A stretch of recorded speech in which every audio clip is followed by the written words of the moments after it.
Hello, hello, hello. Good morning, good afternoon, or good evening. Welcome to the stream. I'm your host, Jacob. We are Feedback Friday art editioning today. Hello.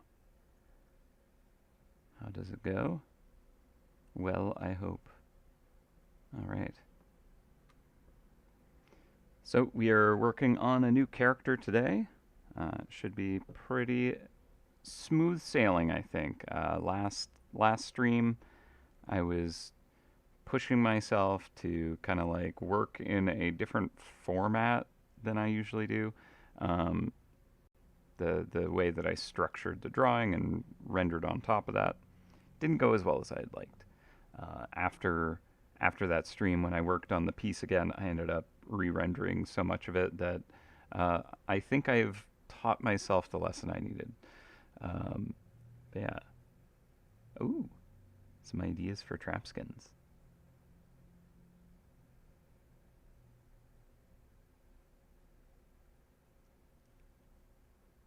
I do like checking the Discord for kind of like fan made creations a lot of the time.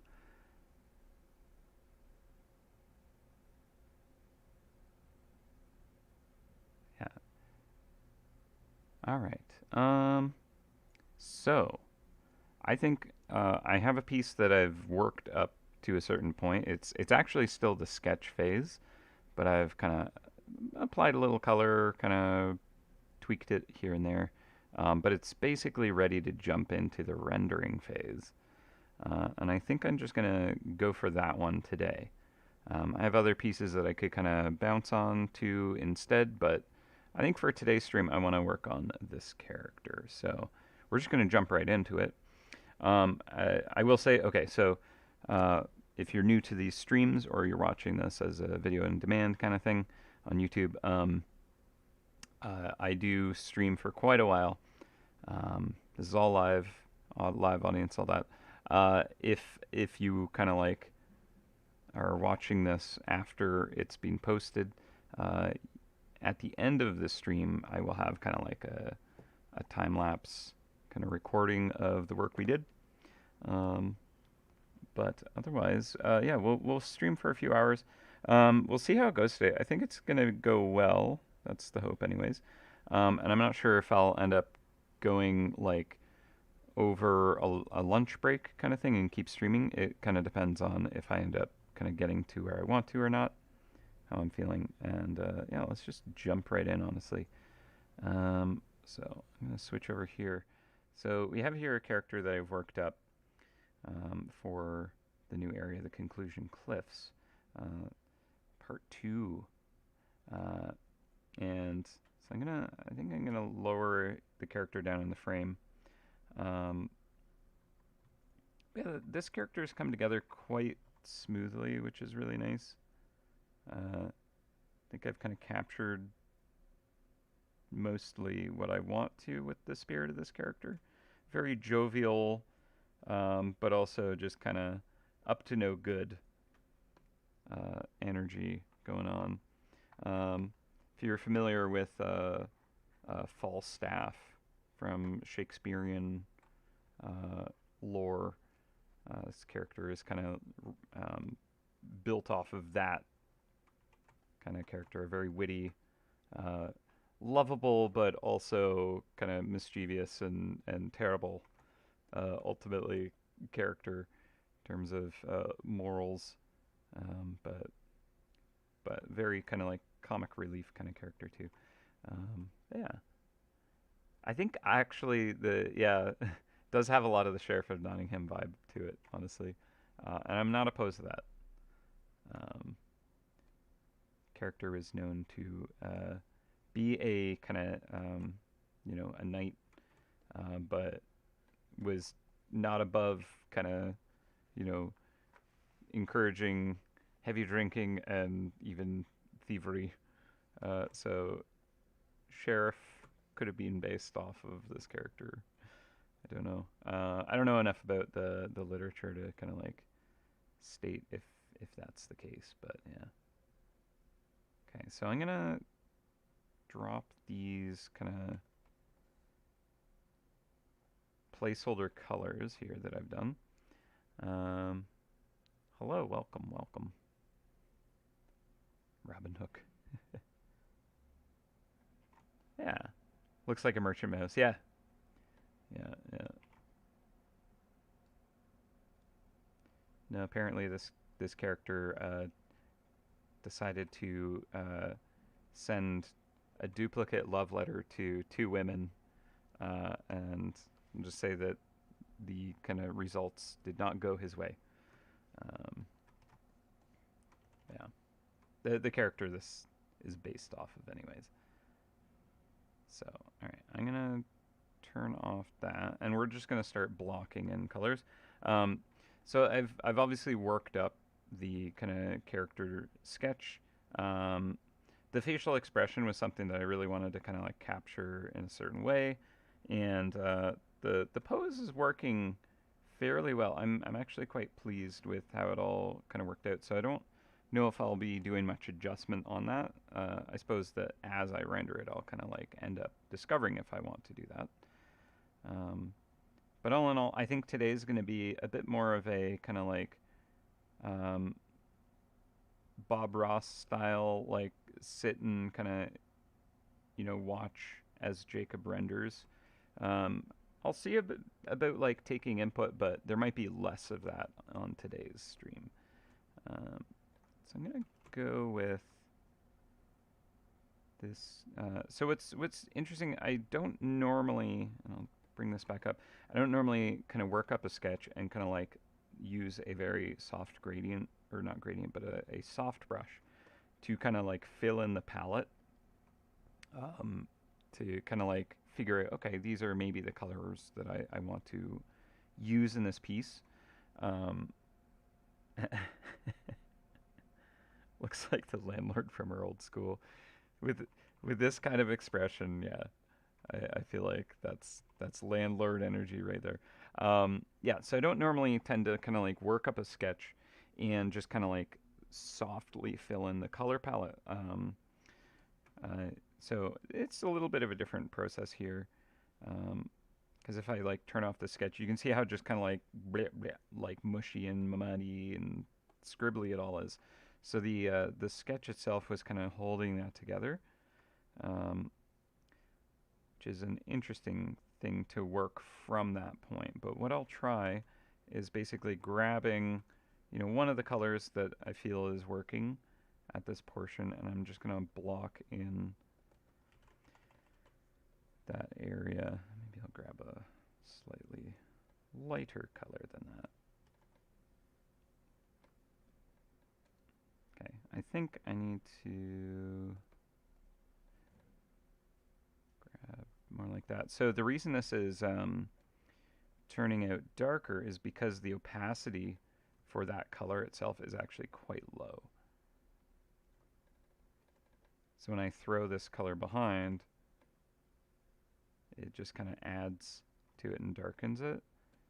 So it's a bit strange for the process. I'm gonna get a little more warmth. That's maybe a bit much. I'll go with that for the fill anyways. Right now I'm just blocking in my silhouettes. The color itself is not super critical to get exactly where I need it. It's just a suggestion of the color for the piece.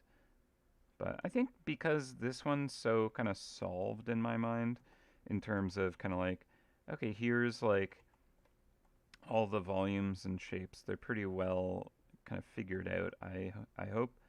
I think it's going to be a nice kind of smooth drawing day where it's more about kind of like really rendering out elements of it. At least I really hope so. Because I do recall last stream that I did, it was kind of, fighting me a little bit more than I had hoped. So hopefully today will be a little smoother. I'm going to use a layer below for this one here.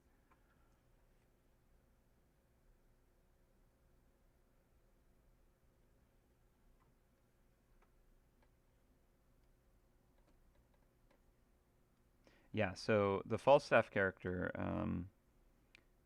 part of his character is that he is a very heavy-set man. Um, and all the kind of iterations of the character in media have kind of made sure that that's one of the points of the character.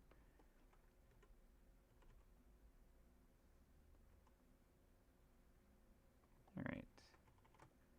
So that's just a lot darker just so that I can see the separation of those layers. And I'll use a different material for those shoulders.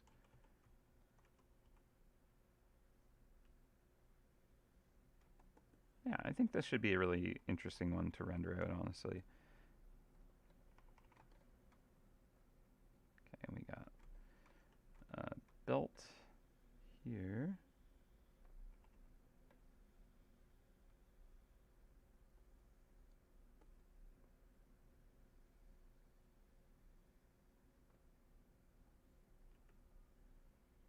Have the knee kind of pushing, or the thigh,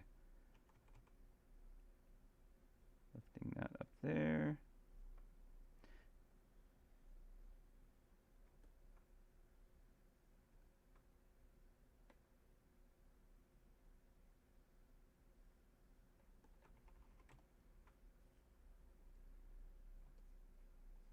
Mm-hmm.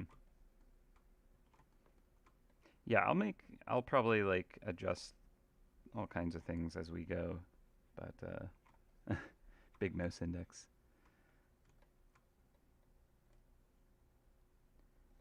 All right, so what color did I have for the pants there? Kind of like a light blue linen, maybe. Again, the colors aren't like critical. There's no set like this has to be this color that I know of.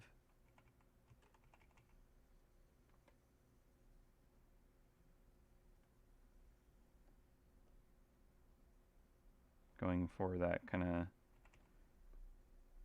ye old royal kind of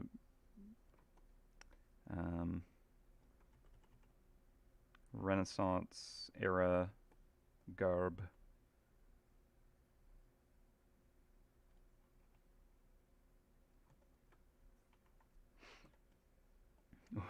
What a heckin' unit of a mouse.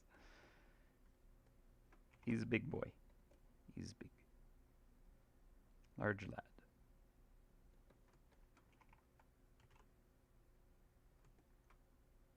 Okay, so we'll grab, it seems like an okay color there.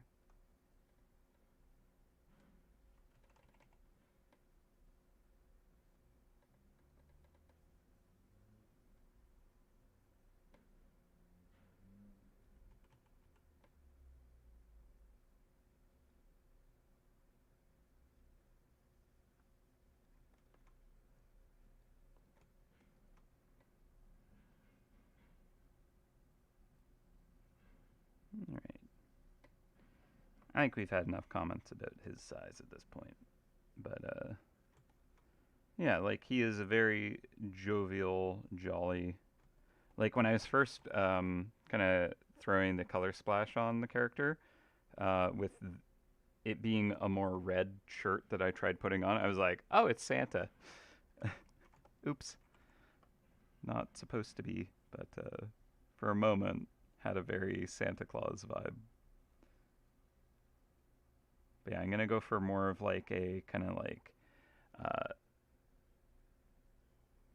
salt and pepper kind of beard going on. Very bushy kind of beard. And definitely very red and warm around the features, the face and stuff, being kind of warmed by much brandy, or what was it called? Slack, I think. Forget the name of what he calls wine. Slate or slack or something like that. Yeah, guess that was a term for it back then.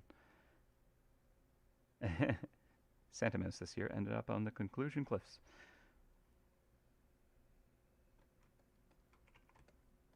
All right, let's see.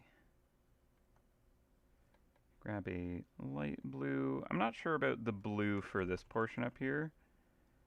Also, I'll do that on a different layer, of course.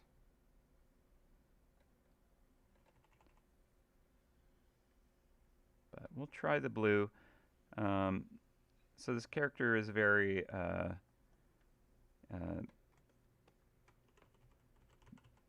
gregarious, but also kind of, let's see, I'm trying to think of the word. I think it starts with a D, but he's chases the finer things, if you will.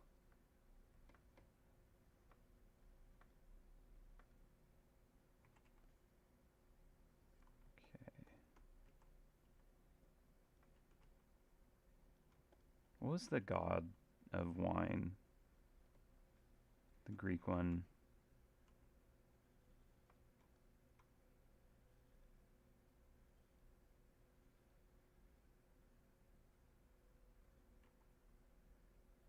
Is it D or a B? I'm trying to think of the name.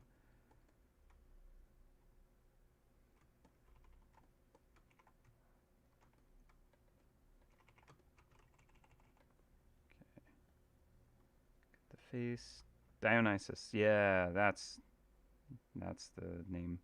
But yeah, kind of that vibe. Loves excess. Chasing pleasure kind of thing.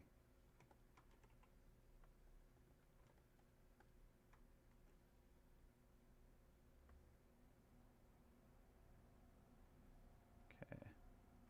Get the neck squeezed out here underneath the chin, and then the beard will kind of stipple that up.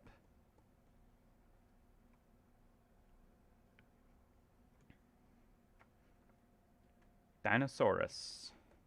Got it. Got it in one. Got here Dinosaurus. Alright, let's see.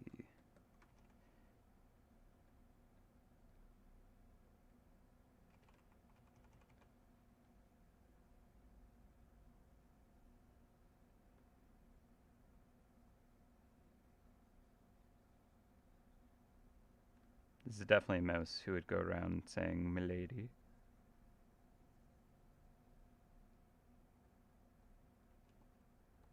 But like more charmingly than that.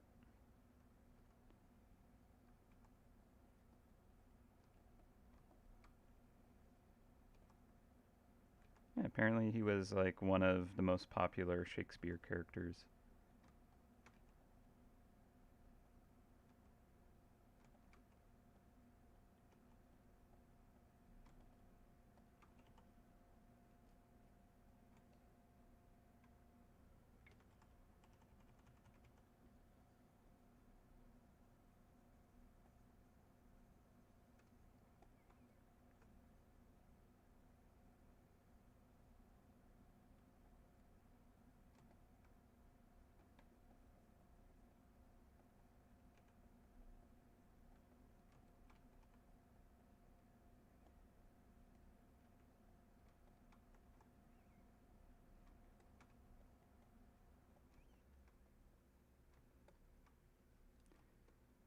Okay. And then a wonderful mustache. I think I'll do that on a separate layer actually.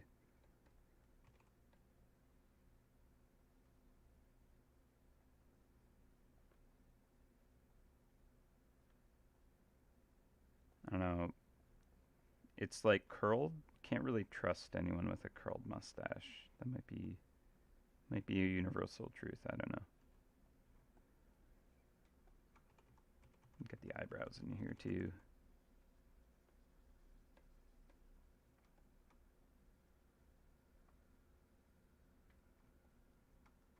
Okay, and then,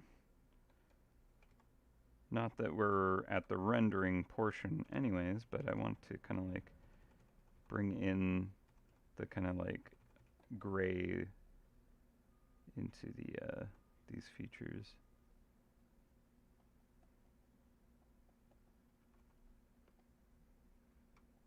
And I think this sketch is going to kind of get in the way of really seeing what's going on with this right now, but we'll get there. Okay.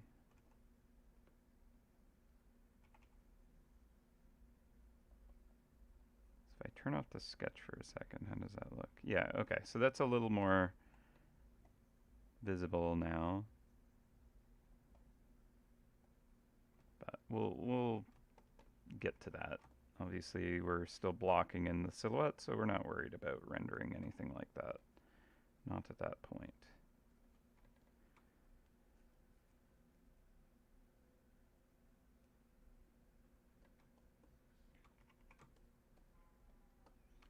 I cannot make any kind of statement towards like when the conclusion cliffs will be releasing. That is not mine to kind of make any statement over.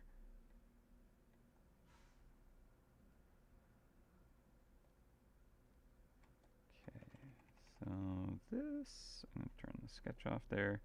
Got like a nice jovial little hat going on. Big poofy feather in it, because that's fun.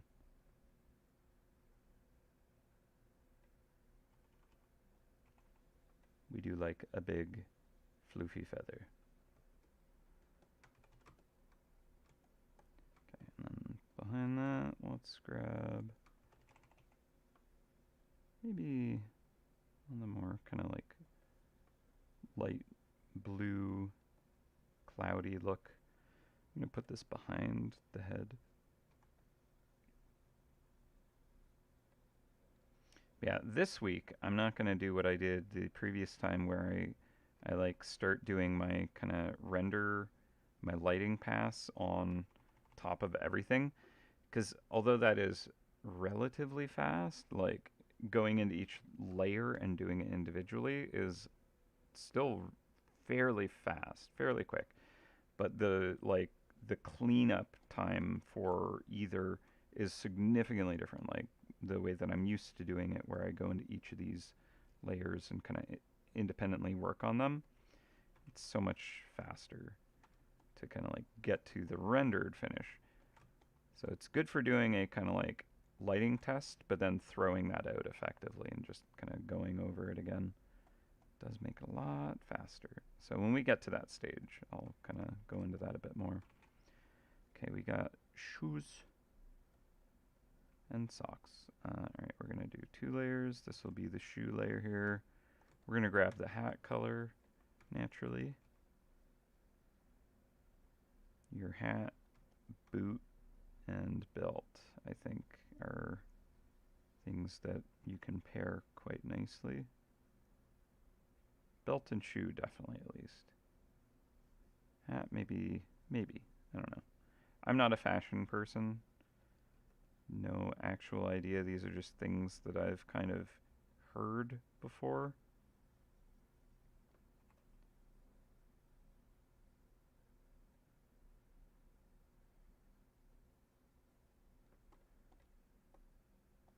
Kind of like how like flat and kind of deflated feeling that shoe is. That shoe has given up. Unlike this character.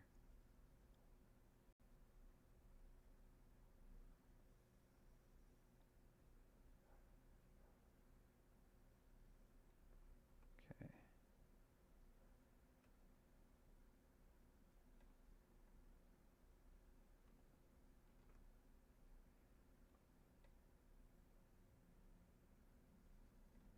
I think I'll have a layer come out behind that part of the shoe, actually. So they can have the sock layer and then behind the heel portion here. I think that'll work nicely. Yeah. Actually, I'll do that right here too. Have these kind of pulled wider part here.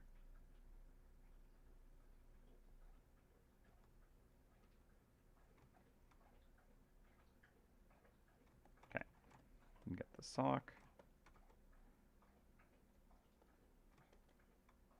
We'll do a nice chunky wool, perhaps.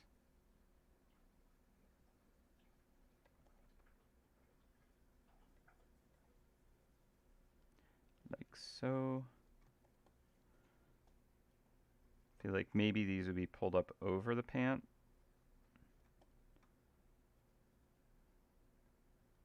Don't know.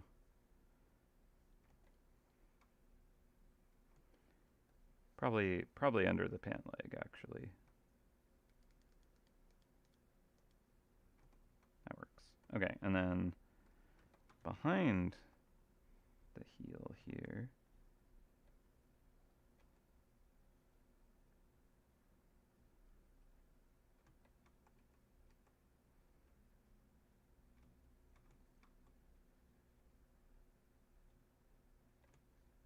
nice. Okay, there's that. We can get the stool that he's leaned on. All right, so I think I should break some of these down into groups. Although this is like the head and hands. The hat can go on top as well. And then the feather could belong with all that. Sure. Mikey shoes.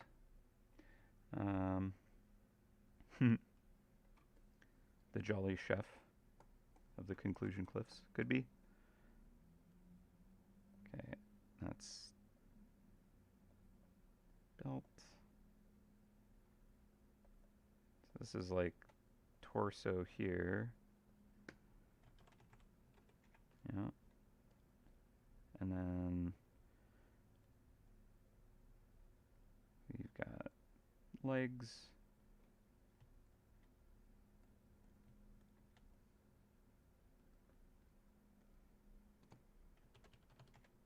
Okay, so we're gonna get the seat here. I was thinking like a royal plush cushion. So purple is always nice for that.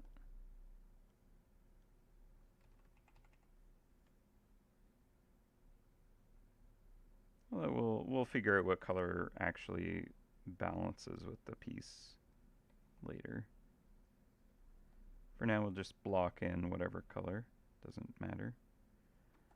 And then we're going to get some legs on this. I think I will go with like a nice, dark, rich-looking wood. Maybe we'll even carve detail into the legs or something.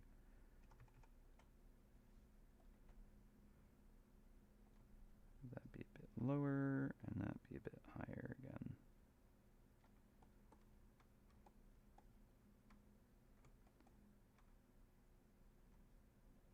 That stretcher is a bit lower, like so.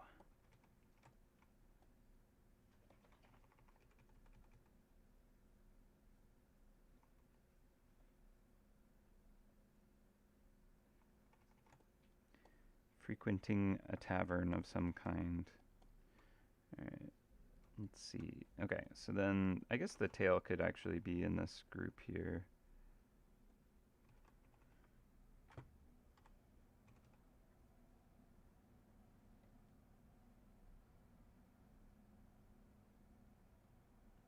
Thank you for all the emote reactions, by the way.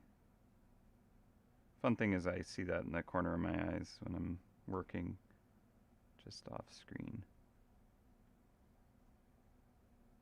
All right.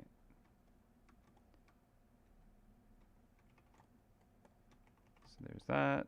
The torso, I suppose that could have the flagon and sword hilt just behind it. Grab this.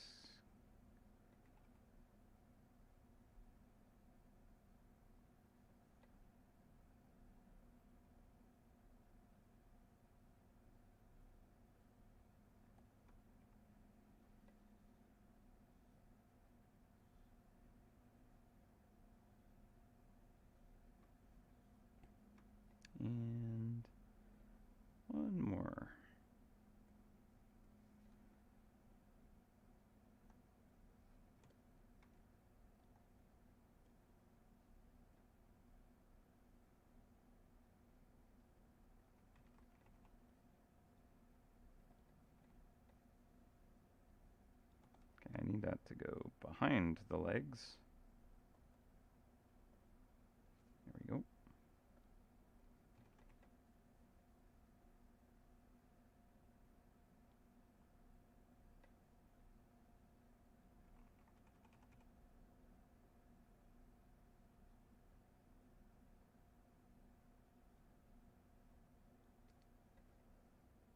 Probably do a different layer for the cork. And the handle can be on that same layer, but do a different color. Okay, so that's basically the character's silhouette blocked in, right? We have kind of the general shapes all kind of like separated out into distinct color groups. So this is kind of like the initial sketched up color, right? So I think I'll get somewhere close to this. I suppose there's also this sigil here, which I might even throw there. We're going to drop the sketch down even more now that we've kind of blocked in everything. But let's take a quick look at how the character reads in just silhouette form. This is always something that is useful to take a good kind of like peek at. So basically if we fill in just the forms with pure black, we kind of like turn it into the silhouette, right? And unfortunately, like the character is a little more difficult to read because there's just such a big space taken up. But I think that, you know, you get the idea. There's a tail, there's a hand maybe. The stool, I think, helps with it being like, okay, whatever this character is doing, they could be, I don't know, like singing a ditty on a lute for all I know, but they're like leaning forward on this stool. There appears to be a jug and kind of a, maybe that's a sword hilt basket at the hip, right? Like, so you can maybe kind of like see these ideas in that kind of silhouette, which isn't terrible. Could be worse. All right, so we're gonna bring the sketch back, and so I'm fairly happy with the silhouette. Like again, it'd be really hard to kind of like get other things to read in that stage of the silhouette. It's, you know, like this hand and stuff is obviously inside the character's form, but like when it comes to the value structure of like when you're looking at the image in like, you know, its full render, I don't have any worry about this hand kind of like, and these hands kind of reading very well against the shapes around it and stuff. So there will be like their own internal silhouettes that should work. So I'm not too worried about that. All right, so where do we start? Usually a good place to start is kind of like getting your general lighting figured out. And as I've demonstrated in previous streams, a quick way to do this, and this is where I hazard kind of like what I've, you know, run into the previous session, was kind of like doing this process where you can kind of like set up your kind of shadows and lighting scheme in like one layer, but then having to kind of like render underneath all of that becomes such a nightmare. It's good for kind of like really quickly figuring out, you know, these forms and stuff like that as a single pass. But like ultimately, like when I kind of shared that piece with the team the other week, it just felt so muddy and unresolved. Like it looked kind of smudgy and things didn't feel very well defined. And that's because there's just a lot of this kind of like blending, and things didn't have kind of like sharp, crisp edges to them that I normally have. So it just kind of felt very off. Yeah, so this is kind of like a quick way to do it. But again, if I have to render underneath of this layer, that's going to be really annoying. So I'm not going to do that. This can be good for just kind of like really quickly setting up an exploration though. So like if I wanted to test a light source on this piece, I could be like, okay, so there's this kind of warm yellow light. Let's just see if I like kind of that warmth coming from behind, and it's like a nice sharp strong light source, we'll say. So, how does that work on these forms? Casting shadows and stuff.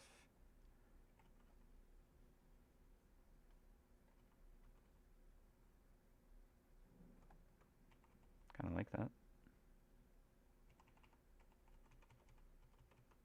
Right? So it's great for just kind of being able to explore that. But this to me is like, okay, let's keep that as the concept, as inspiration. But now I'm going to go and render it properly.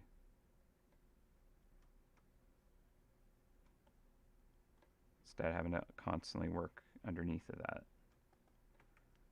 So that's pretty okay.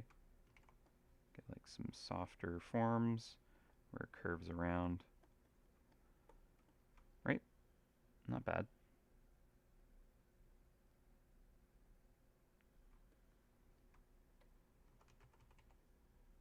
Yeah, I think this piece is going to have a certain simple elegance to it, at least in terms of how the rendering goes. So I'm honestly quite excited to work on it.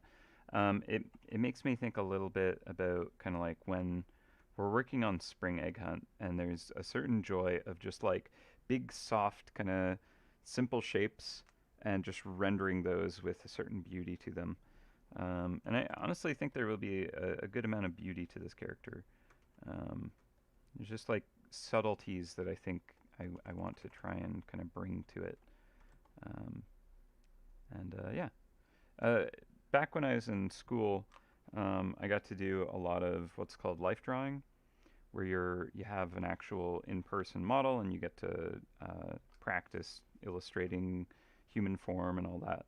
And you get all variety of different models, like very large, very thin, and there was like a really like great difference between having like a model who is like very thin and you can literally see kind of like where their bones are under their skin versus larger people where you'd have to kind of like render the volumes, and it was always like really just like quite an interesting kind of like challenge, and to kind of capture that presence properly. And when you do it, it's actually quite beautiful. So I think this character can kind of like have some of that where there's just a presence that they give. So yeah, something like this, I think, in terms of lighting, nice and soft and warm and joyous kind of lighting. But then he's devious. He's probably kind of being like trying to encourage people to be rowdy. But yeah, okay. So we're gonna turn those off. These are great for exploration, but terrible for how I like to render. So we're using that as inspiration. I'm gonna go into the various layers and now actually just kind of tackle those really quick and easy. And we're just gonna do it rough. So I'm basically, the first pass, I'm going to take the kind of suggested color that I think the material could be, and I'm going to render it to that as if it's in a dark room that doesn't have any like good light. The light that does exist, it's very much kind of occluded or diffused rather. So we're sitting in kind of like a dimly, not lit with any direct light sources room. And we're going to render the whole thing in that kind of a shaded pass first. And then when we start to apply a light pass, it's really going to kind of make that pop out and kind of sing. That's the goal, at least. So also this character is, I'm going to add like a lot of red to the face. They're kind of, this should be clipped here. Oh, I went to the wrong layer somehow. Okay, this should be clipped here. So this character is definitely kind of like, a little bit, I would say that the character is often inebriated. The Falstaff character, not necessarily the mouse, but the redness of the face and stuff like that, I think, is a good way to suggest that. So we're going to go with that. Again, I want it to be that this character, with this render pass that we're on, this kind of like, okay, so we did the sketch phase, which you didn't really get to be a part of. That was done off stream. And now we did the kind of like linear pass on the character where we blocked in kind of the silhouettes of all the forms. And now we're doing our kind of like ambient pass, where we're basically taking all these forms and we're just kind of dimming the lights on it to make room for when we kind of add in a shadow layer, or sorry, not a shadow layer, a lighting layer. Suddenly, it has some like forms that it's kind of like brightening up, and well, you'll see what's up. But we do have a suggestion of kind of like the lighting in the room a little bit. So the tops of surfaces are going to be a little bit lighter.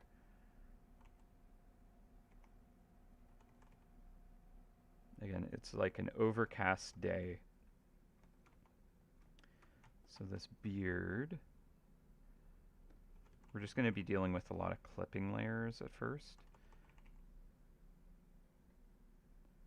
So the whole thing, the whole piece is just going to go down by a note. Everything's just going to get a little bit dimmer.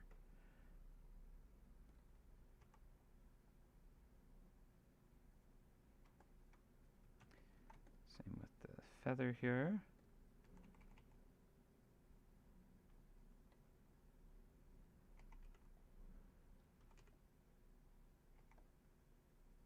Nice soft kind of suggestions of forms. Things like the folds and areas where materials kind of like overlap each other, you get kind of like an occlusion of the light there. And so because of this pass, it is kind of the shadow pass. We're getting the shading happening. So we will actually go in and define these kind of like deeper shaded kind of nooks and crannies, if you will. Let the kind of forms be suggested with stuff like that. So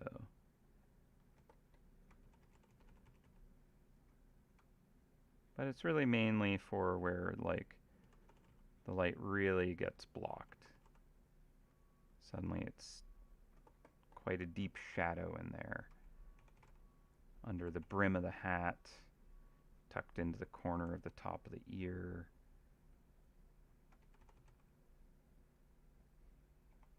The actual face, I'm likely to kind of come back, do a whole new render pass for that, but we can try and kind of like get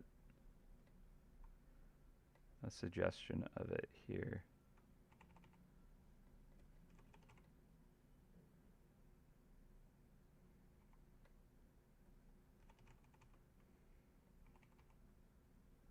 Now we do still have the sketch kind of impacting part of it, and I might even have the sketch kind of get flattened into the piece.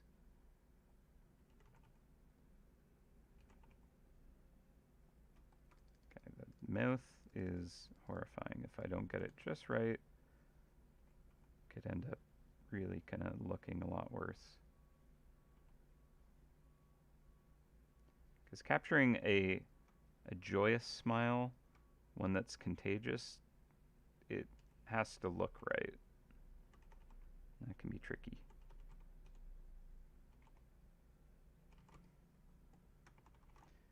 But we'll have plenty of opportunity to futz with that and make that work where we need it.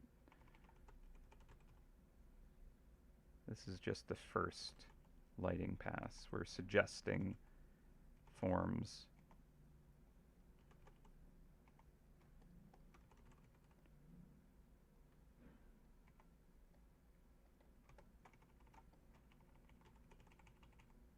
Nose is going to be like quite red.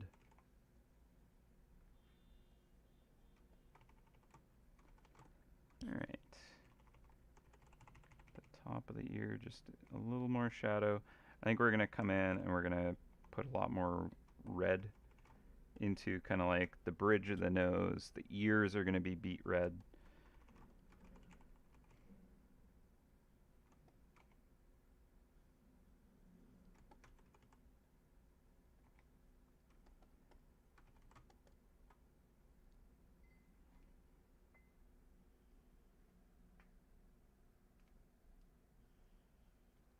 All right.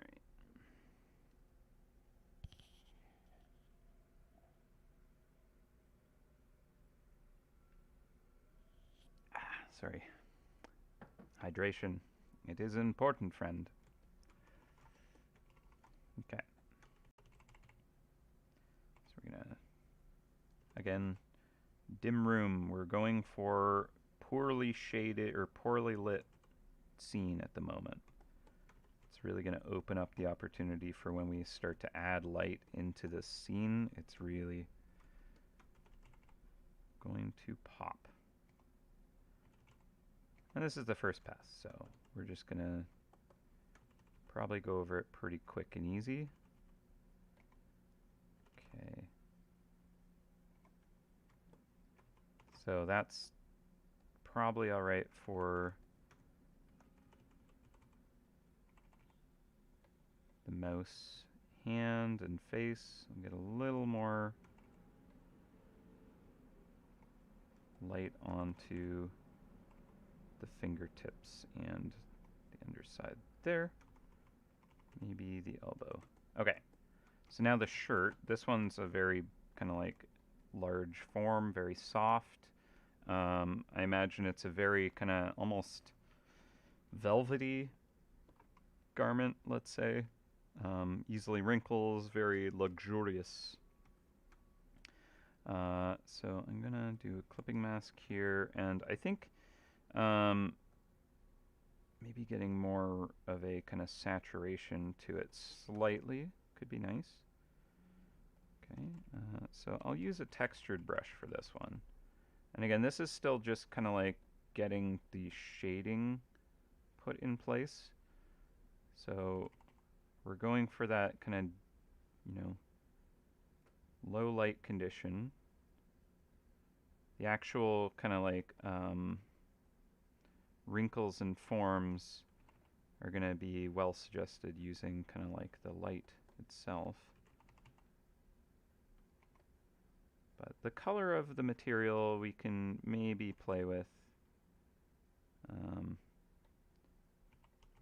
Like what I could do is set this to a brightness layer, and that will affect more so the actual value as opposed to the color. And then that way, if we go under this layer and we adjust the color, then we can kind of easily figure out where we want that to land.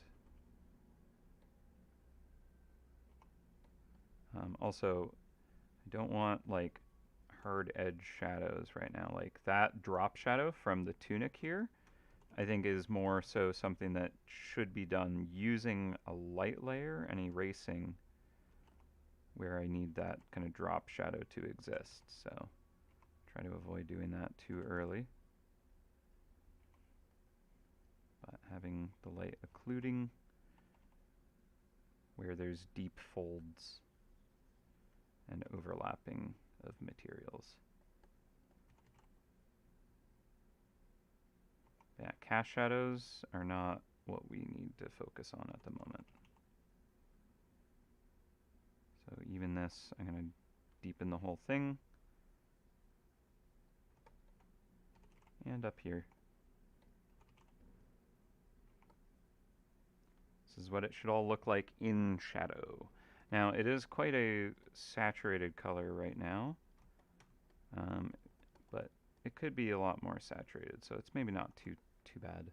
Again, I did kind of share the idea that like it should be, you know, perhaps a rich garment, so saturated colors like strong dyes that would be expensive to use might apply here.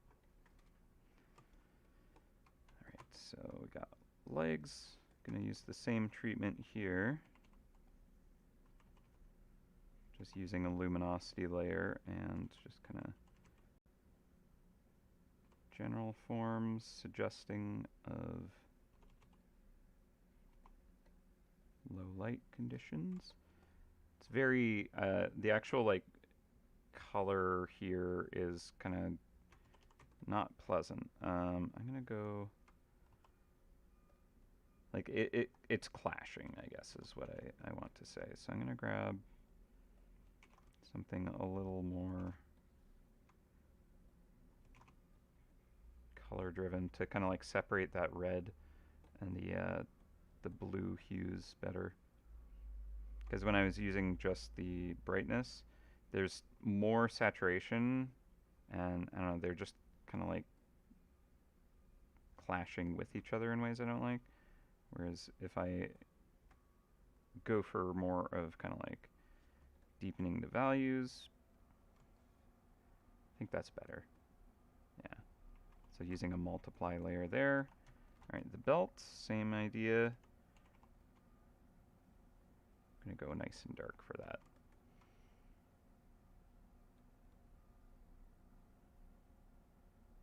Yeah, brightness is fine. We're gonna paint over top of pretty much all these layers. These are just kind of like the setup. I might try multiply here. Honestly, that might be better for this scene. Yeah, I think I'll stick to the multiply for this pass. Brightness is a great layer type, but I think it was getting a little too much richness of color for where I wanted it to be. In a low lighting condition, like there's less photons kind of bouncing off surfaces, going to your eye, so you're gonna lose information. Things are gonna be harder to kind of tell what's going on, and that's kind of the effect that I want this to have, because this is it in shadow, if you will, right? Can't really see the forms super clearly by design, because then when we kind of clarify things with light, it's just gonna read nicely. Okay, so that's looking good. Honestly, I don't even need to do much with the emblem. It's like a light opacity kind of pass on this. And the way that I kind of like really quickly scribbled that in, it kind of works. All right, I'm gonna give this a save. And also I'm gonna drink a little more water.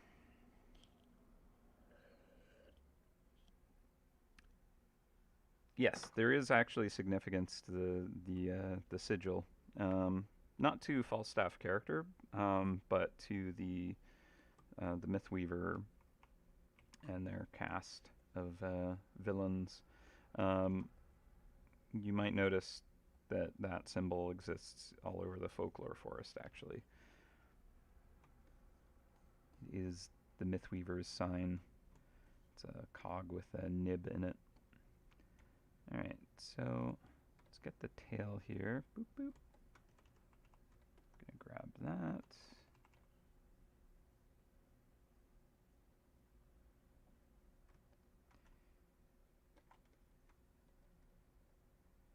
And the socks.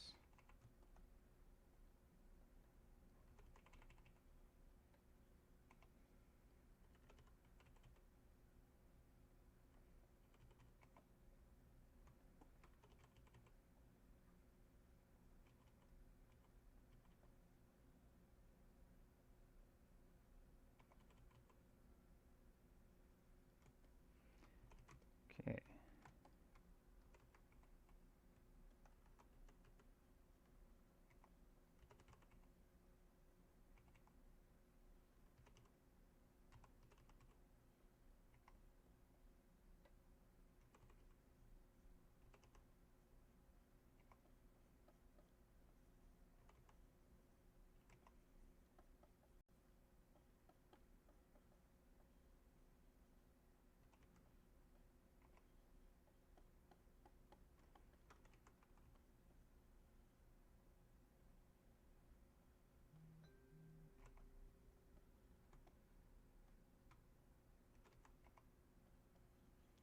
All right, so nearly have the kind of shading pass on most things.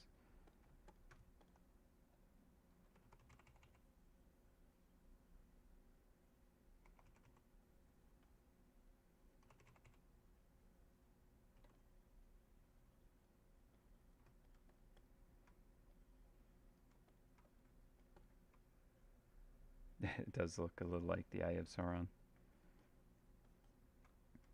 A little bit. Okay, and we'll do the boots.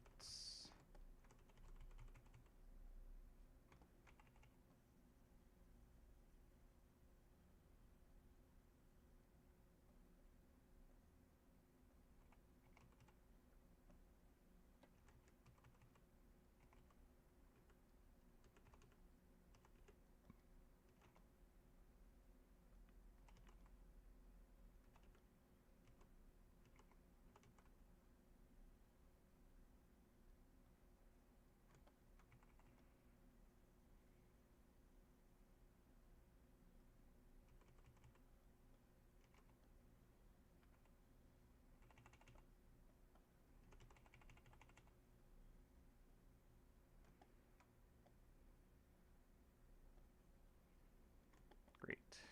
And the flagon.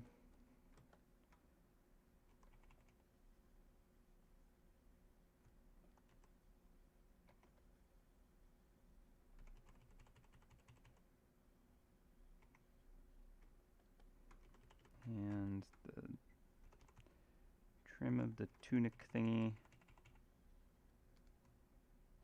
Let's grab something like that. We'll go multiply.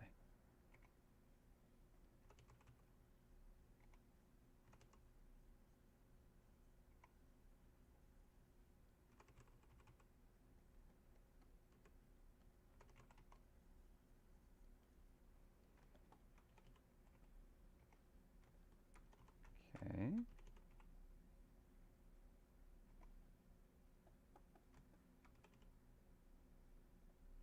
All right, so what else? I guess the chair legs.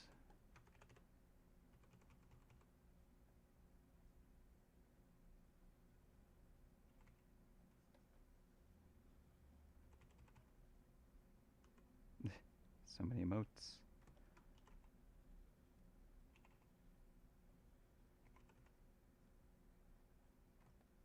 Great. Okay, and the hilt of the sword is about all.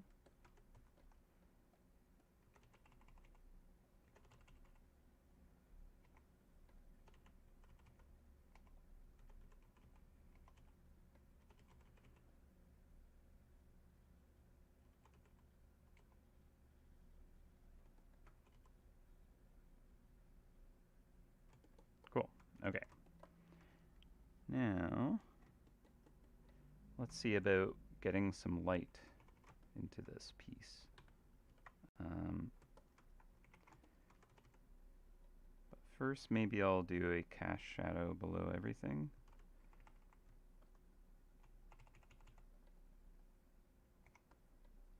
Oh. Let's use a better brush than that.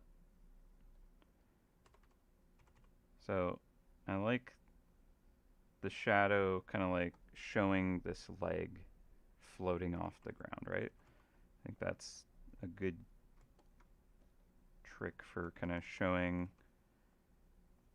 that tilt.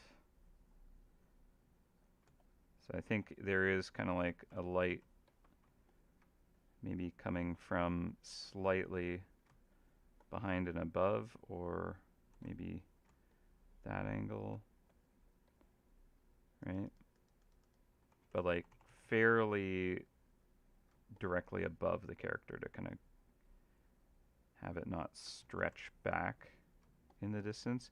If it was like lit from the front like that, that might kind of cause the shadow to stretch a bit further. But as long as there's like enough of a little gap at the bottom, it should work pretty well. And we can adjust this drop shadow pretty easily to suit the light once we're done. This is just to kind of give us something to start. We'll have it fade off the edges. Yeah, it's literally depends on what the light is doing. But we'll drop that down for now. 50%, good enough. It's just start. Okay, so I do like, yeah, like the angle coming from, like I think I'm gonna have a couple of different lights on this character. Fairly warm ones. I like the idea that this scene is kind of set inside of kind of like a tavern, let's say. So like warm kind of firelight. Oh yeah, I guess the tunic itself here does not have a kind of shadow pass on it. So that would probably be good to have.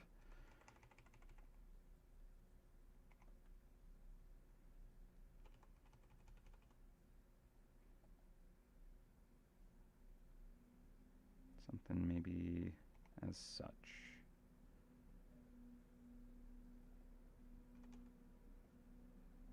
Get nice and kind of dark right under the nape of the neck there, as the beard and ears and head are just going to be occluding a lot of that light from reaching into those little areas.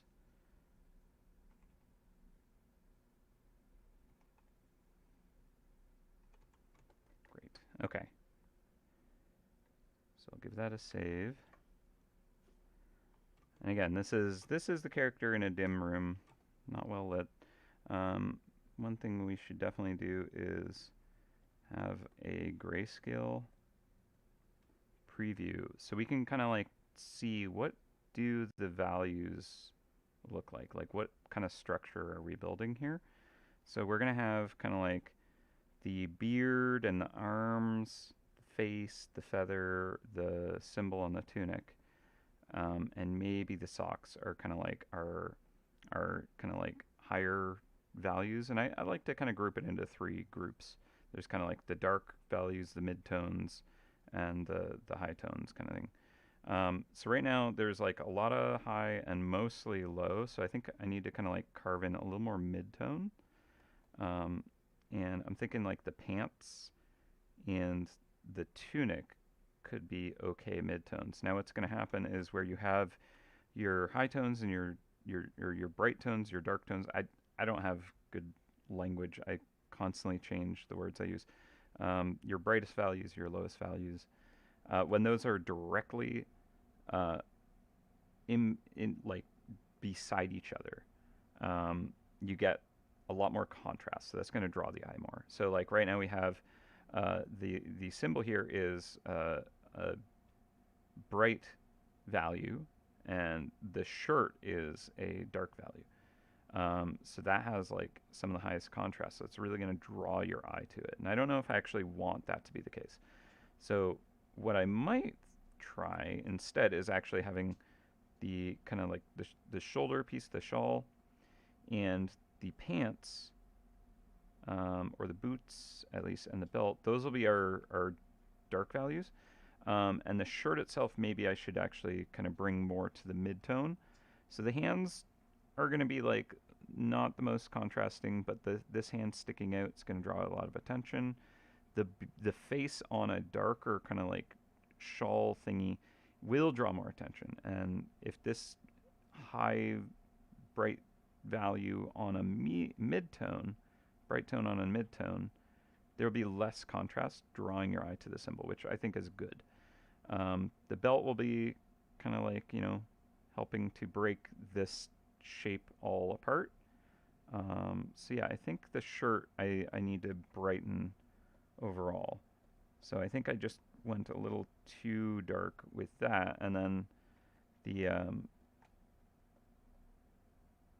this I need to, let's see if I do it with the color on, and let's go here, take that down a little bit. So this is maybe a little more mid-tone, and we're gonna get the shoulder part to be a lot darker. So I'm gonna bring the color back. We're gonna go to this base layer for it, and we're gonna go edit, tonal correction, hue and saturation, and we can drop the luminosity down. And I'll drop the saturation down as well. We can also play with the hue. Honestly, before I do that, I'm actually going to bake this shadow pass into it. And now I'll do the tonal correction.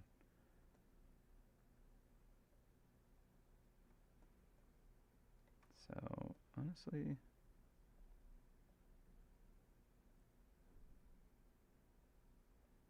I think I like something a little more in the cooler colors. Get more saturation on it, honestly. It's a little dark. So like this purple is kind of fun, right? But if we look at that in terms of value, we have a nice kind of popping contrast. The shirt isn't kind of like drawing quite as much attention, although the symbol does draw a lot of attention. So I might do something with that and change that. But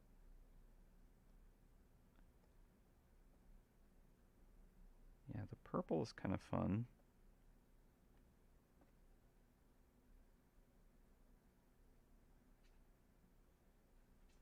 We'll go with that, see how it looks. So that now has like a good contrast, right?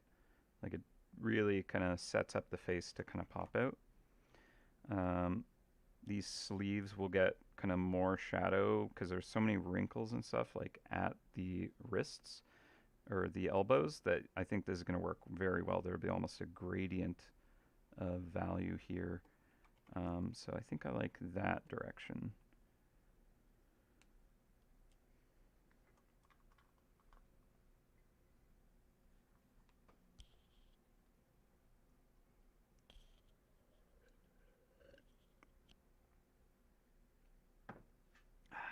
Thank you for the emotes again. I see you. Okay, so this being knocked back works. We'll go maybe here. This feels like it's still mid-tone compared to the shawl there, so that's good. And the pants being kind of relatively close is fine. Maybe I'll lighten up the pants a bit, but I don't want them too close. Yeah, either they're lighter like that, which could work, or we go darker.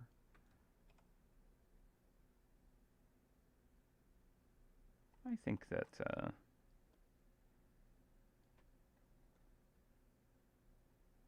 yeah, I think we'll go darker. I think that feels a little more grounded. Okay, cool. So that's kind of a rough first pass at the value structure. We're gonna go even darker for the belt. And with these sleeves, let's just get like really dark shadow just where they overlap.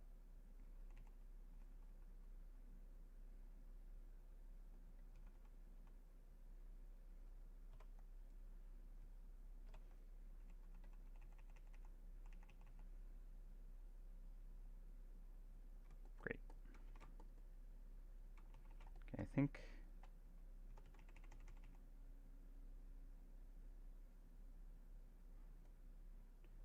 just darkening the pants so the material feels a little bit of a different value from the shirt, the tunic, all that. Great.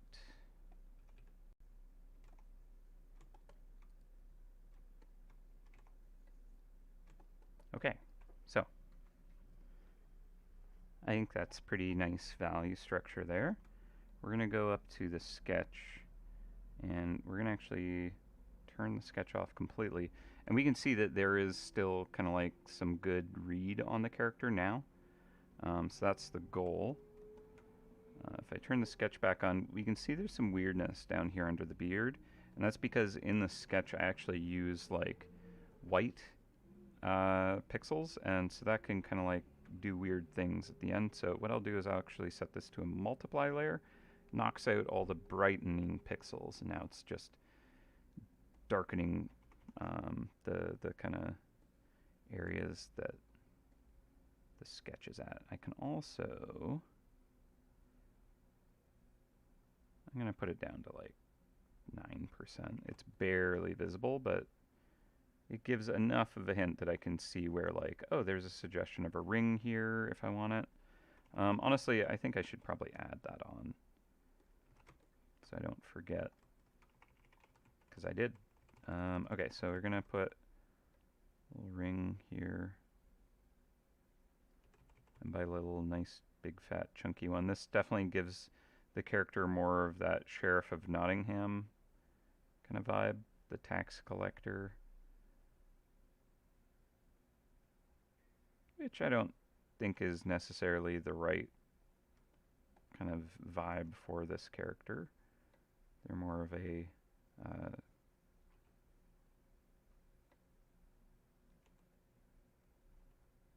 socialite. But yeah, I think showing a little kind of luxury. I mean, maybe this character would have spent it on drink rather than jewelry, but the idea of robbing others while being kind of like a knighted Sir John Falstaff could work. Yeah, I haven't done the deepest of research on this character, I dare admit, so hopefully I'm not kind of betraying the character, and that's partially why I'm like, well, you know, if I do this on stream, maybe someone who's more familiar with the material could make sure to correct my transgressions. Never know.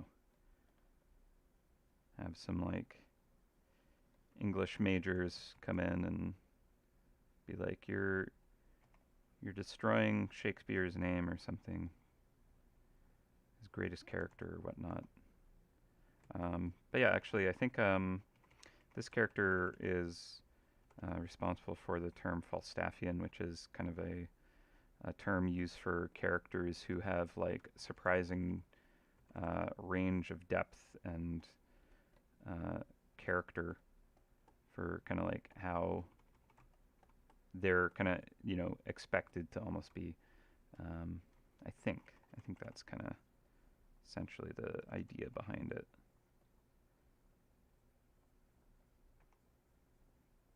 Where it's like, this is a comic relief character, but actually like has more kind of like to them than just that. Very clever and interesting.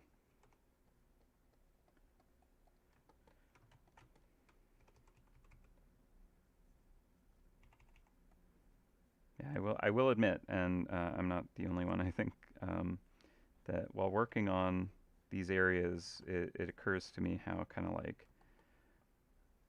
much of kind of like uh, writing and um, like I'm not very well read. There's a lot of like great references that we've been kind of like using, and a lot of time I'm like, man, I've never even that's all brand new to me. Oops, like this is part of the the just what we've been kind of like building off of for ages, and it kind of paved the way for so much good kind of like stories and designs, and never even heard of some of these things, so it's been a nice little education, honestly. Okay, so yeah, actually, I really like how like deeply kind of like this is gonna be a basically a suede, I think. That kind of like rich uh, split kind of leather suede shoulder piece. Um, yeah, no, I think yeah, like using folklore, folk tales, fantasy novels, all kinds of good stuff. Like a lot of what we create for MouseHunt is always inspired by things we love, um, and there's certainly loads of kind of like references and influence, and specifically for kind of like the pieces that we're doing, we're going pretty far back sometimes and looking at kind of like some really classic stuff. And I'm like, oh, I should know some of these things, but sometimes I've not heard of it before. So it's been pretty neat to kind of discover that. Okay, so this, I'm just gonna.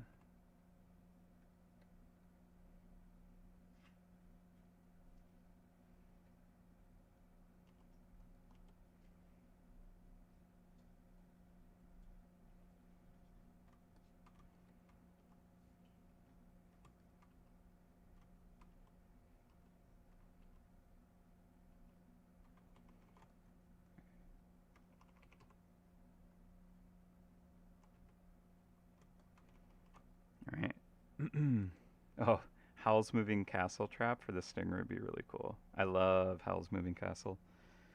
I've definitely like been inspired for various things in very light and probably undetectable ways, but yeah, Howl's Moving Castle is just one of the coolest creations that have been. So yeah, I love it. Incredible film too. Um, that inspiring stuff. Okay, so we have our kind of like ambience pass, right? So now we're actually going to start to bring in some light. So let's start with, I think, and this is okay. We can do something that I don't do enough of, but it's definitely something that I was taught to do, and is a great idea. And that is doing what is called a sphere test. And you can kind of set up different ones for different materials, and I'll do that now. So basically, you start with just a ball, and you light it as if it's in this environment.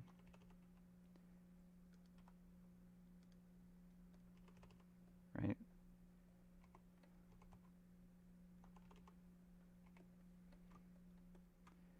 And this one's the pants.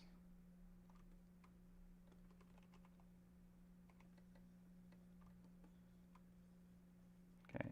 And then, now that we have kind of the ambient pass for each of these spheres, we're going to bring in a light source. So let's do a add glow layer we're going to go for a nice kind of fire light here.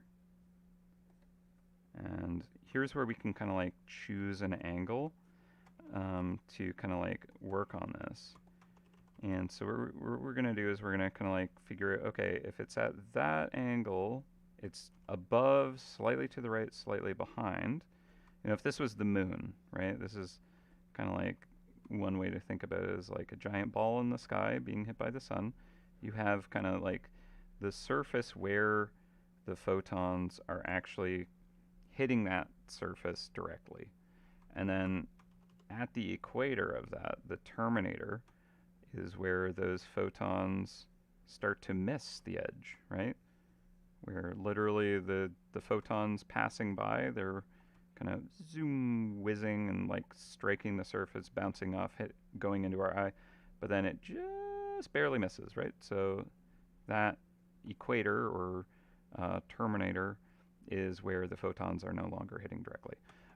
As the surface is turning away from the light source as well, there's less and less photons hitting at those steeper and steeper angles. So like at that edge, it's kind of like softer, right? The light is not as strong. So we'll dim that, and we'll just blend it just so that it looks a little more nice. Okay. So that could be kind of like one of the light passes, right?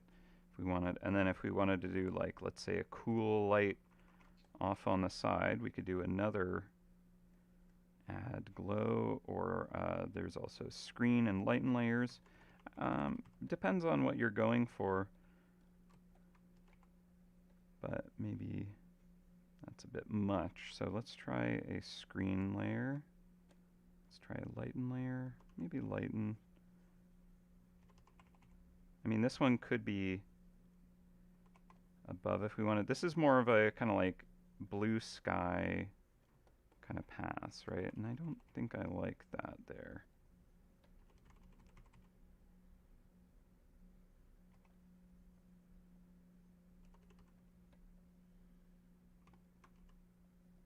Sort of a rim light effect here.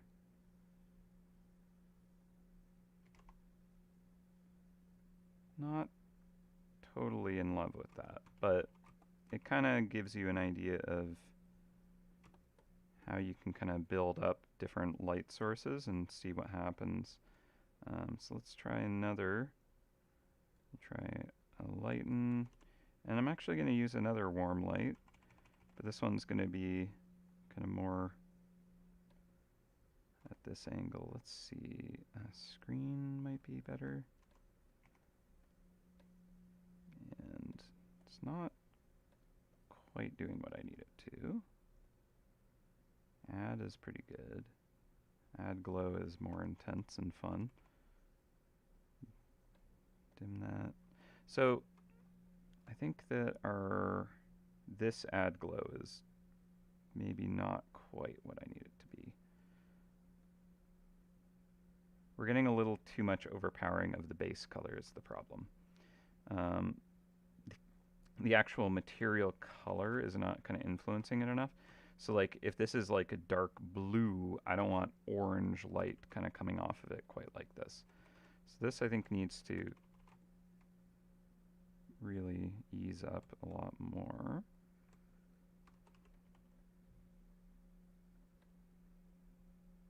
Depending on the actual surface, it's going to interact with the light different, right? If it's like a white light, all the colors that surface reflect are going to kind of bounce back. All right, so let's see. Maybe this will be more effective if I actually have some cast shadows going across these forms. But if this was like some object in front of this light source, just kind of blocking it in areas.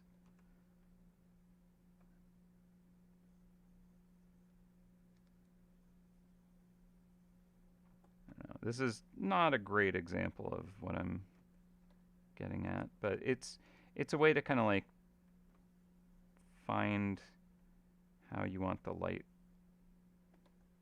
to work on that surface and grab swatches of it. I think I did a not favorable job of my sphere test, honestly. I usually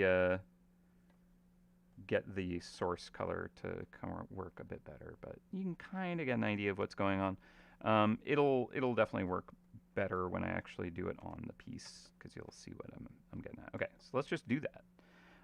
So we're gonna grab our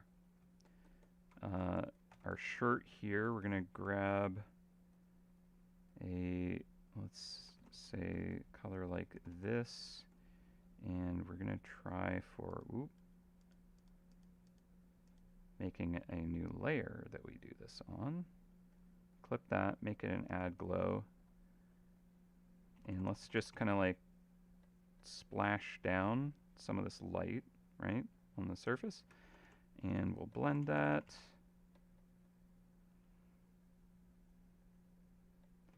And we will check kind of the other modes. I'm thinking overlay can be nice.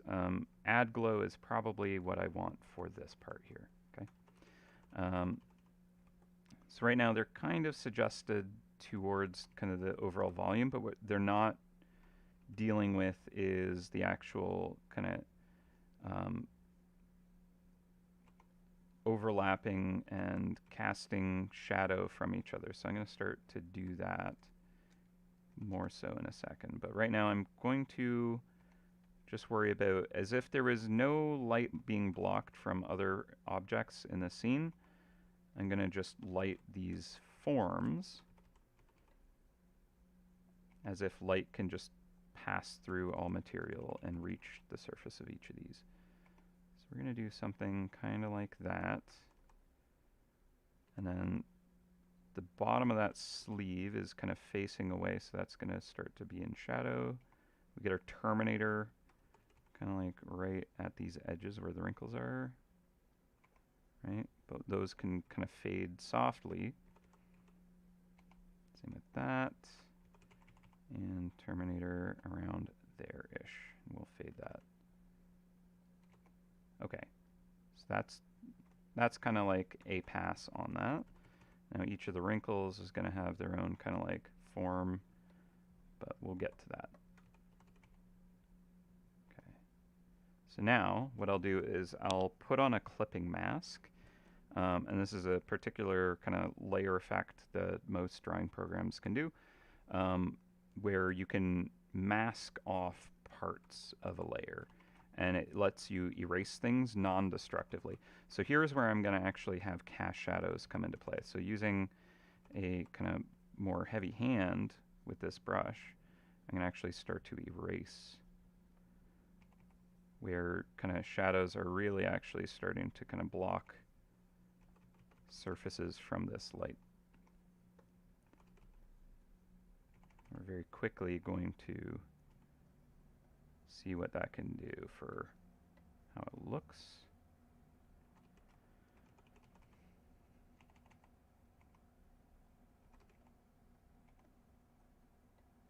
Okay, so I think overall that's too strong of a light. So I'm going to knock that back. We can build it up in multiple passes to kind of like stack up the strength of this light if we want. But it just felt a little bit heavy.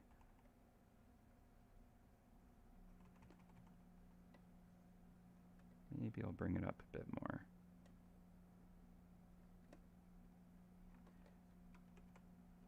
$62, that's a nice kind of value for that. Almost as good as 42. Okay, so that. Now let's start to get these wrinkles on the sleeve going.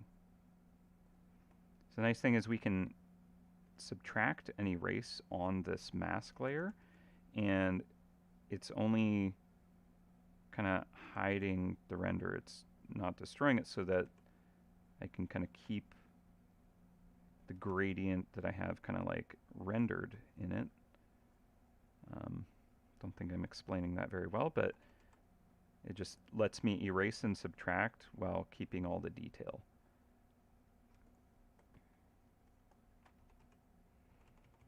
Okay, so this sleeve is kind of pointing towards us, right? And the arm is lifted.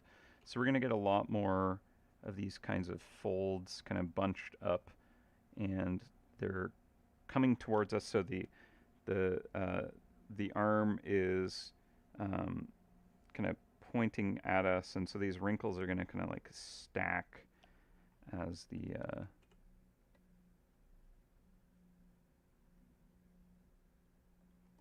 perspective foreshortening kind of effect is happening.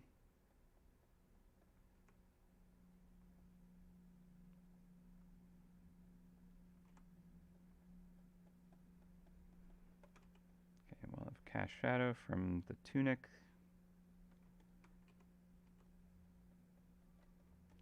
I'll get the next thing that I should probably render is maybe like the ears, the face, because I think we're going to want to see this character in this light, have the ears kind of glowing from being lit from behind kind of idea.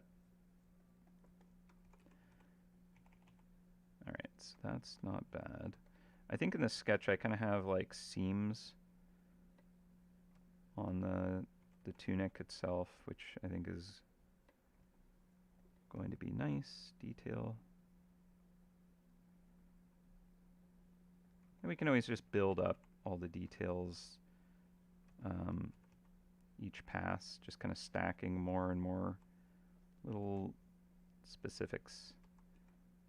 And I think because this is kind of like a fairly well resolved image, I'm excited to kind of do that kind of work on stream, where I get a little bit finicky with little details, kind of getting, you know, buttons and seams kind of rendered in.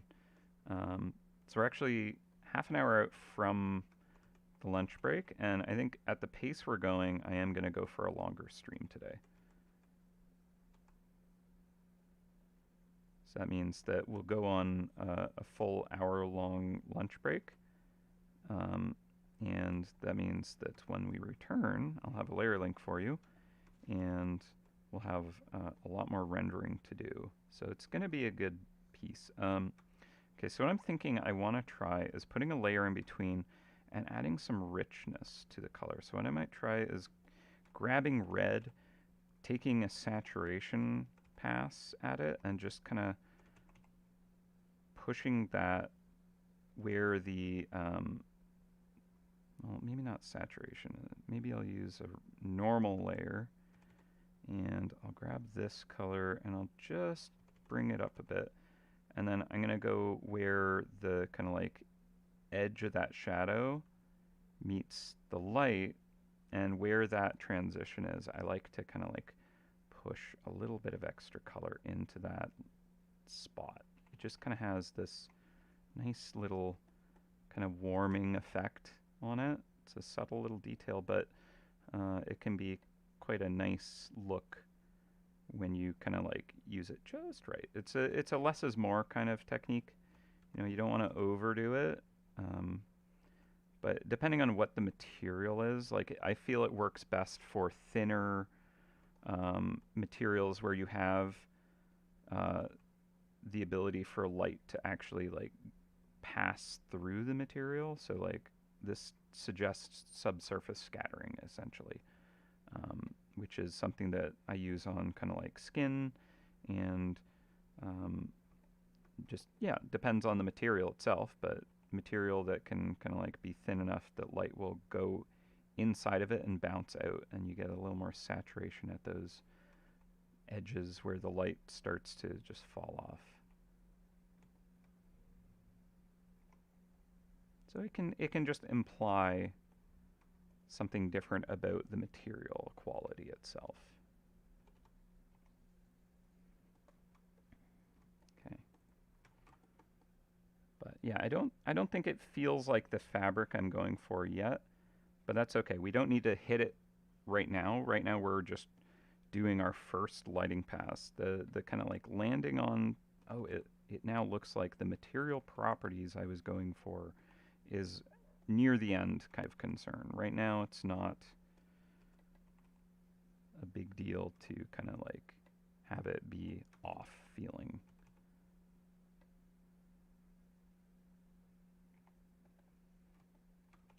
We'll get there. All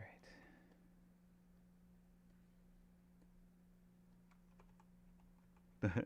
The wood chopper from Beauty and the Beast, Maurice. That was a pretty good trap. Yeah, it would be a pretty good trap.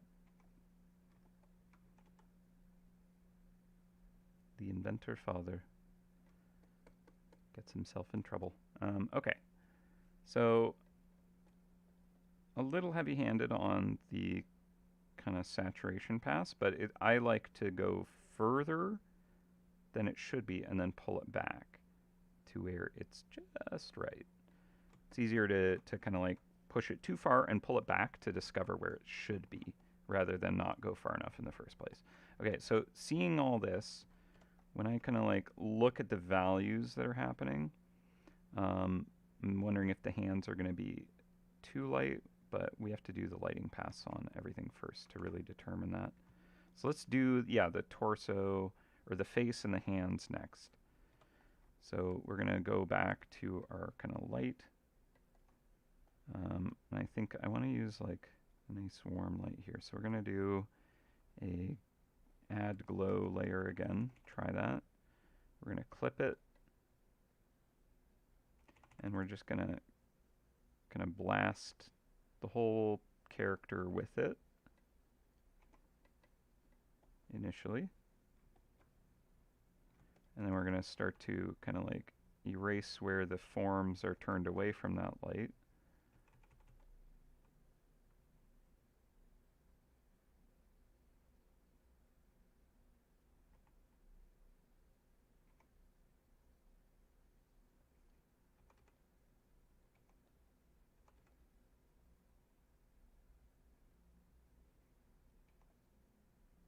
Honestly, in this case, it would probably be easier to just build it up rather than lay it all down and erase away,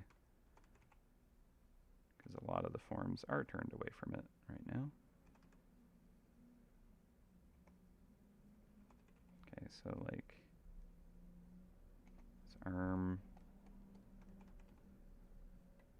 Yeah, I need to like, you know what? I'm gonna do it that way. I'm gonna start where we don't have any of it, and we're just gonna build it up where it needs to be. See if that works a little better. Again, this is super strong. I'm gonna drop it down.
Cast shadow from the hat.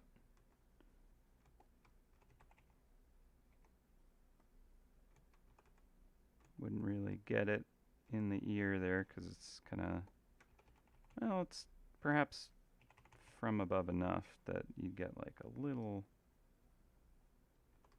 daub of it. The base of the ear, we'll say.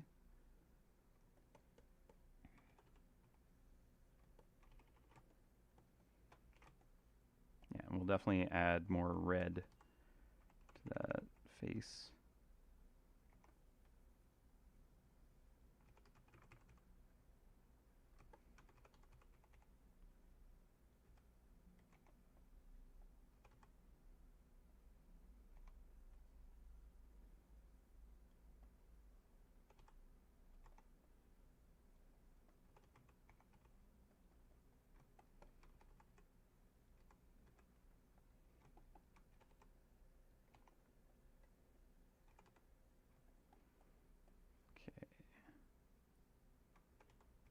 Thumb is a bit weird.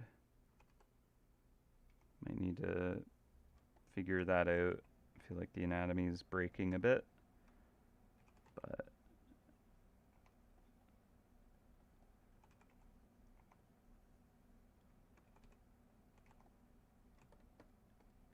cool. All right, this one's nicely lit here, so we'll be able to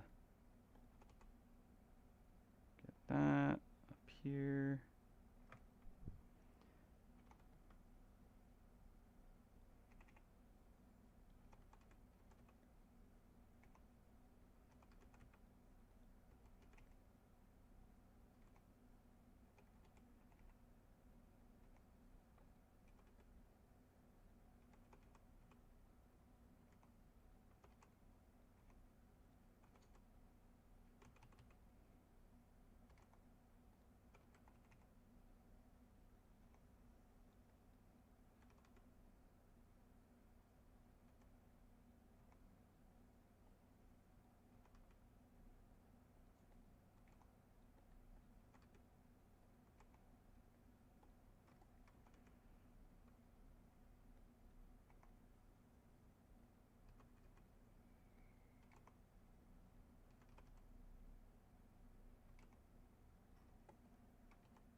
Okay, and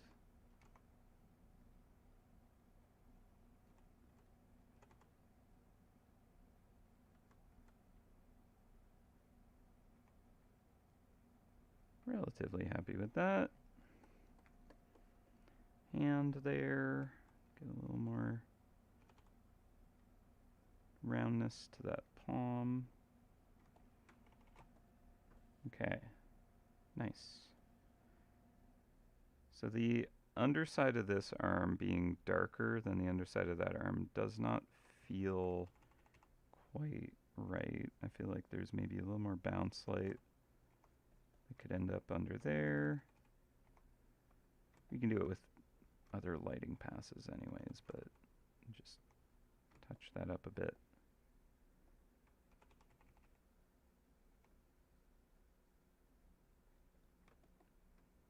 Seems fine.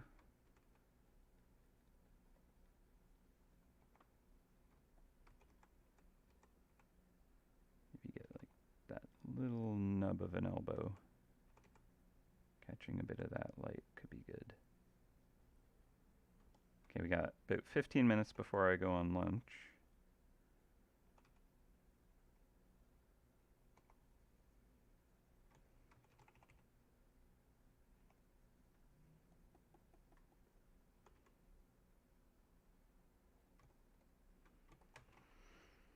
Okay.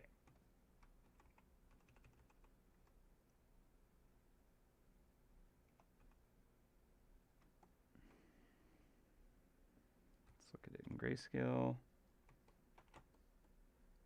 The beard is off. The face is a bit too bright.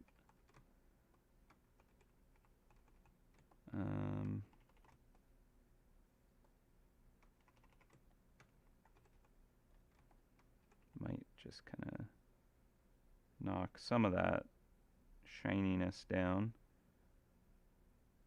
I think a little bit of it is good. But it felt a bit much.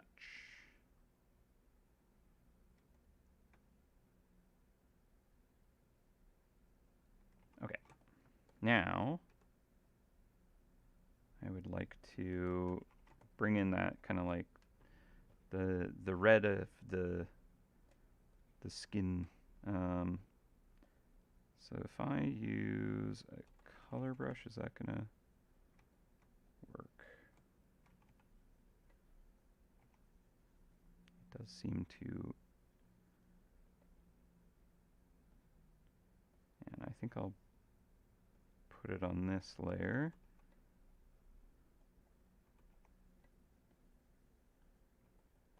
And that is intense, so we're going to knock that back.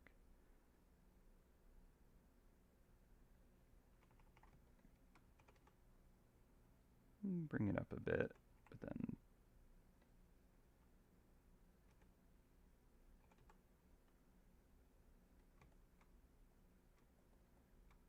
okay.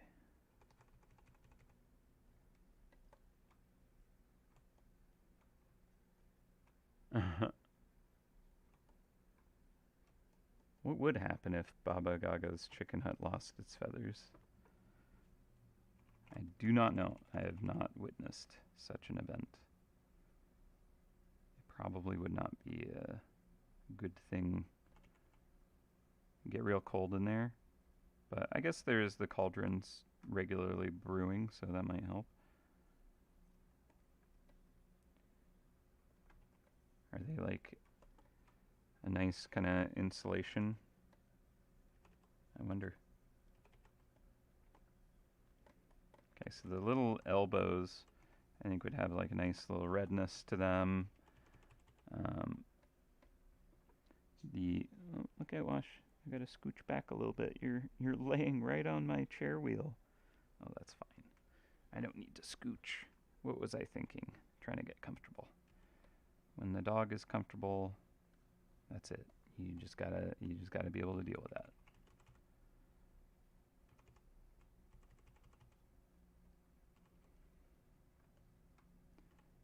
Okay.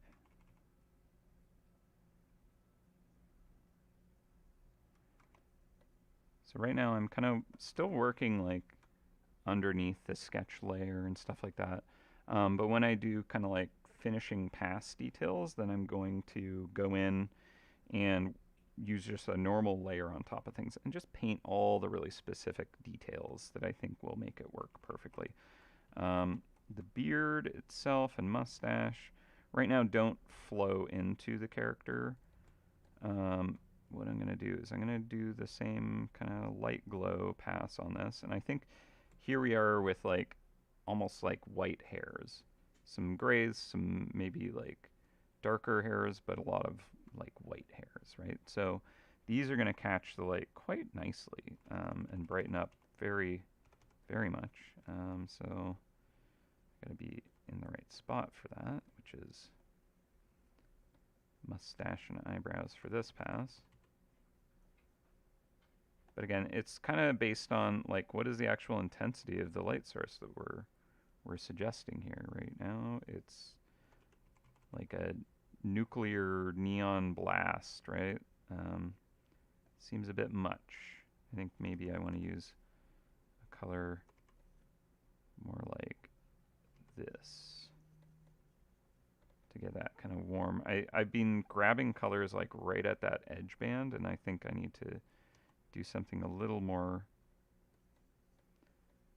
like that to get the proper glow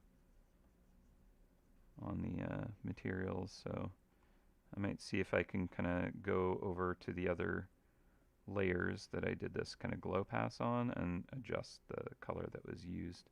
See if that helps any. So this is kind of going to be in shadow from the hat. This is kind of mostly in shadow here. Maybe that the tip of that would get some of this light. Let's see what happens with the beard. I think the beard is going to help us figure this out. So if I do an add glow with this color, hit the top of the beard mostly. Now with something like fur and a beard and stuff like that, you have light that's kind of passing through layers of this material. They're all individual little hairs, right? So you have the light that kind of like misses and goes to the hairs below and hits that instead.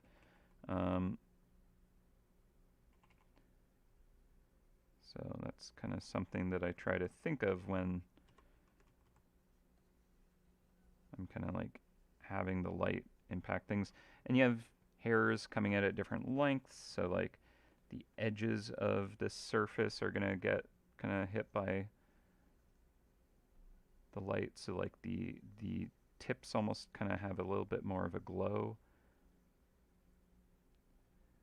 If the hairs are kind of pointed towards you, you're going to be able to see kind of deeper down into the material as you're kind of looking down the fibers as opposed to looking across the surface of the fibers.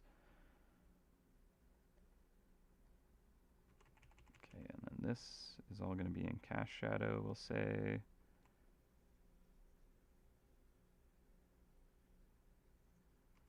Maybe the edge of that can catch some of the light. And the ear is going to cast a shadow onto the beard there.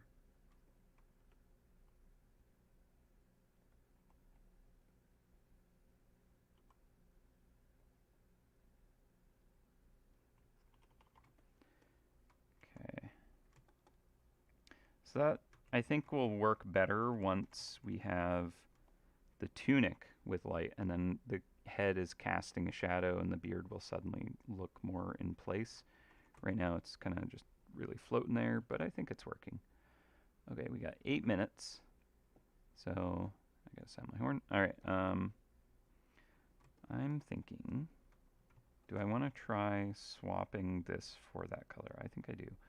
So I'm gonna lock the layer. I'm gonna fill that with that color that we just used and brighten that up. And I don't like that. I'm gonna undo all that. There we go. Good enough. If it works, it works. Okay. So that's the ring.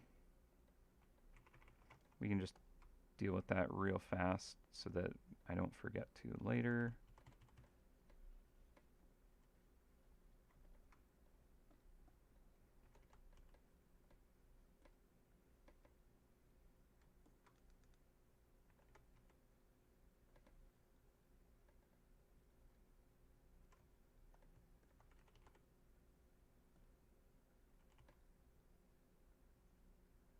Just making it metallically shiny.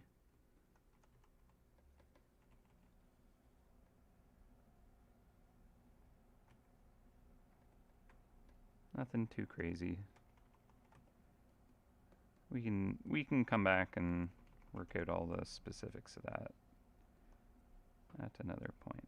Not super important. I just am gonna knock some render into that so that I remember to address it later. All right, so what's next? The shoulder shawl thingy. We're gonna do a overlay glow. Let's try this warm kind of orange. I'll actually add it to the swatch here, and let's see what happens. Because we have this kind of like rich purpley blue, I don't think this is a great color to blend into it. So I might go for a less saturated thing going on like that and darken it more. It still is kind of like in the warmer range, right? So that feels a little more like the light you'd get on like a purple velvet. A nice warm light, at least. So I'll have that kind of fade here. Maybe a little bit more of it on this top side here. Right now I'm just trying to figure out, okay, where would the light hit this form if there was nothing blocking the photons reaching it. Kind of the sphere test of this, right?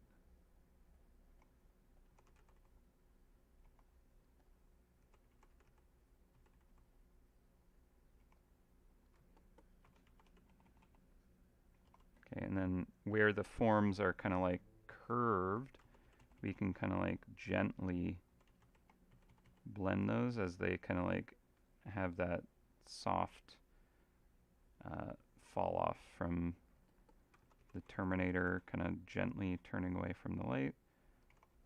And you can have some areas where there's like a harder edge to that.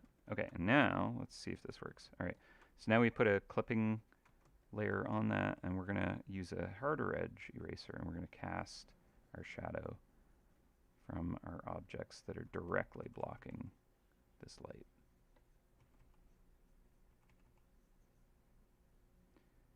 And this really should kind of give us much more information as to like, here's the direction that the light source is, right?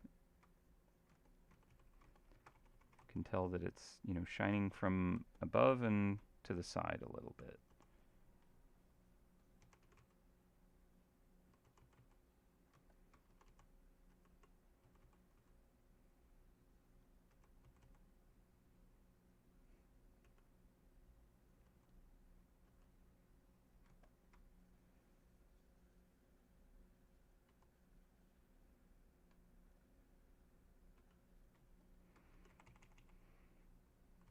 Okay, and we can work up those wrinkles a bit more.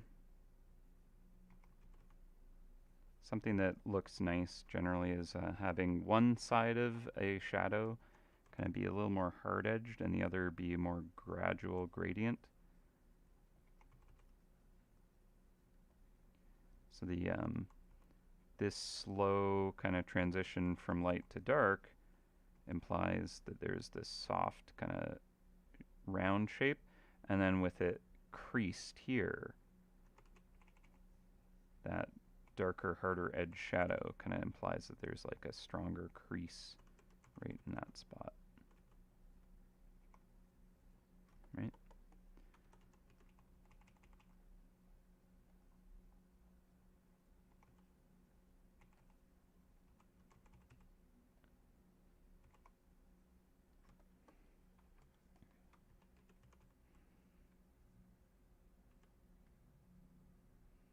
We can even do things like having the shadow kind of wrap with the form, right? So if there's this kind of round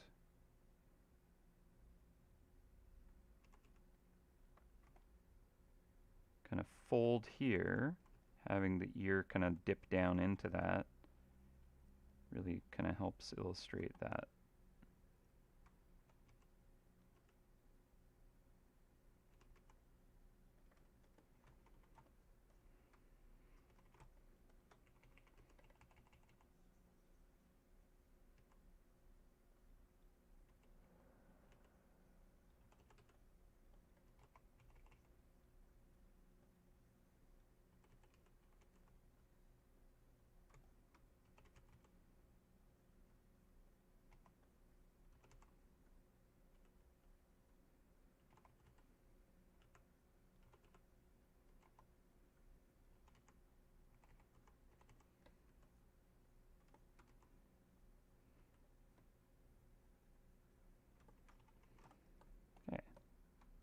All right, we are coming up on lunch right now, and I think that's like a good color for that shoulder piece. Like the light feels a little more like, okay, yeah, that's a kind of purpley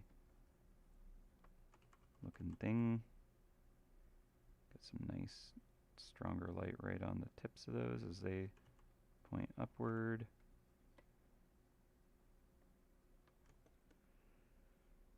Not terrible, as they would say.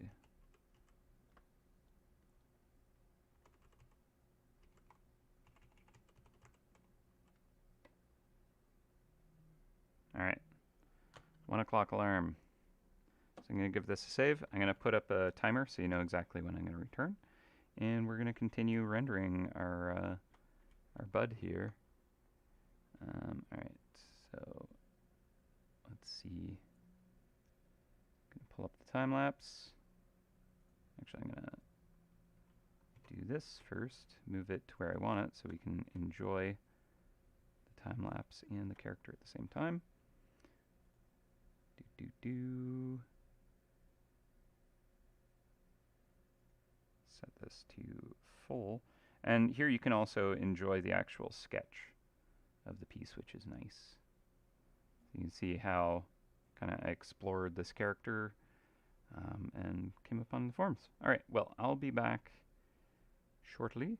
Oh, actually, I need to move things. I forget the text takes up a certain amount of space. Okay, let's do that. There you go. Sit where you can be seen, my friend.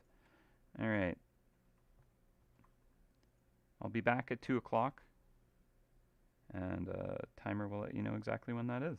So, see you soon.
Hello. Hello. Welcome back. Lunch is done. Alright, let me grab a Larry link. And I'll let this play to the end. Larry link is in the chat. There goes my phone timer. And I will also claim it because I like Larry links. And, ooh. Thank you, Larry. Got a little bit of CC. Okay, so welcome back, everyone. So where we left off, we had started doing a lighting pass on our character, and I'd say we're coming along nicely. There's definitely things that I'm gonna return to and tweak, like this hand is glowing, right? Like how bright it is for where the light is hitting and all that. So I'm gonna tweak that, but not all of it needs to be, perfect at the start. We can keep returning to things and making adjustments. That's kind of part of how it should work. I just need to... Perhaps I'll use another layer. I'll try brightness again.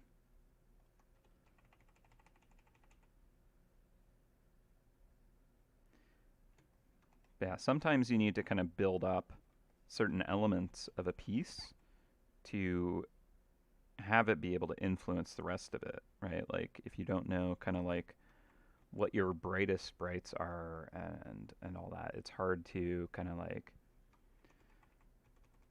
render anything to a finished state without everything that's kind of relative to that piece. So it's better to kind of build it all up in like quick kind of passes where it's just like, okay, this is a general shading pass, a general lighting pass, and just keep going over the whole thing at the same level of detail and working it up. So right now this is kind of like, it's a higher render pass, but we're not kind of like in finished stages at all for any of it. We're still kind of, this is our first lighting pass, so got a lot more to kind of build up on top of this to really give it depth and range that I think we can achieve. All right, so I'm going to try adding this light to this feather. Now the feather is a very kind of soft and fibery, like it's going to have the light scatter through it nicely. It's bright. It's going to pick up as much light as it can and bounce it back to you. So it's gonna be quite a nice bright piece there. And we'll maybe give it a little variation.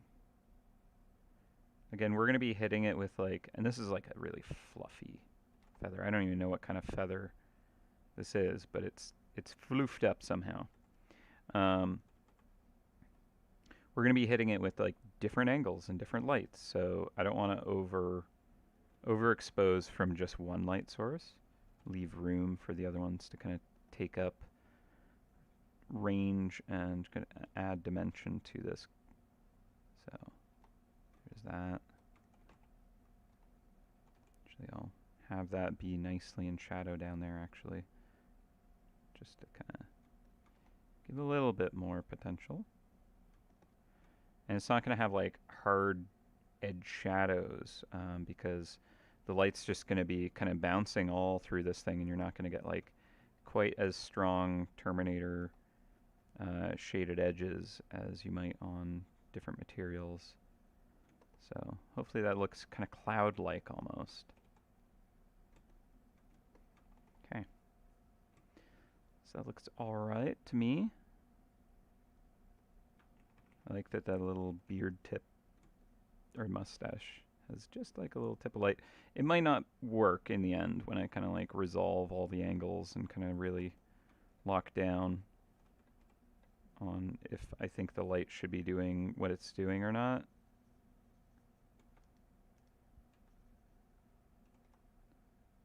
But so far I'm enjoying that.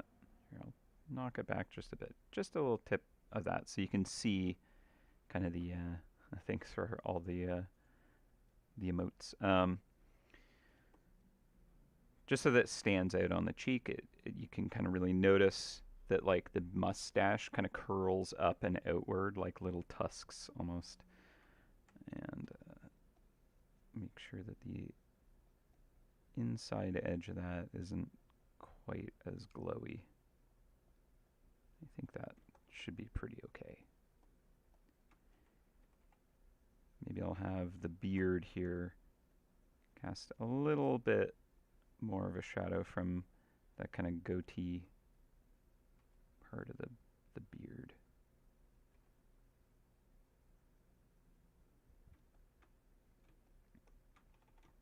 Great.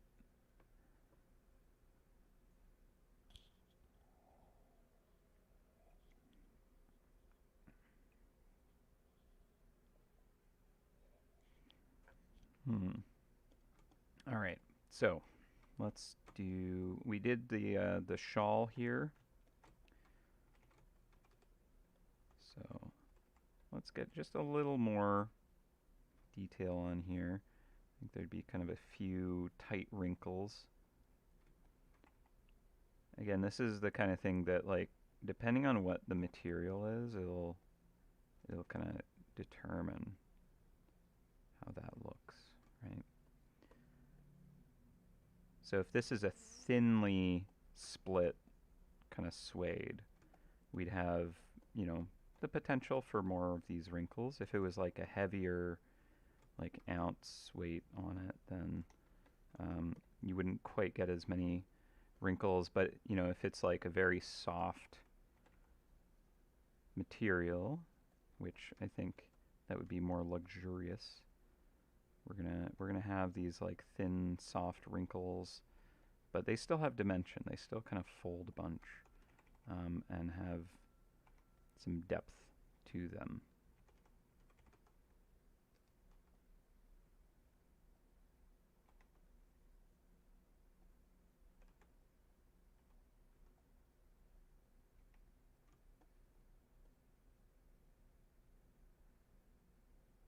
Will the mouse's ear helix, anti-helix be more visible?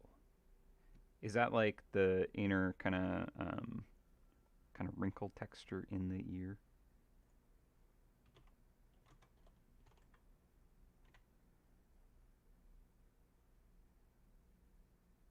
Is it like a particular part of the ear? The outer kind of like, let me see. I haven't heard the term before, honestly. Okay, the helix being kind of like that, this kind of rim here. I like that term. I guess what would work would be, like, as I go in and I render kind of more detailed passes, each time I kind of like start to pull in those details, right? Yeah, like having a little bit of a ridge and the kind of loop of that ear kind of coming out more. So yeah, we can absolutely get to that level of detail. I don't know if we'll reach that today, but I imagine we might. Okay, so real quick, I can just kind of add this glow to the hat here, this lighting.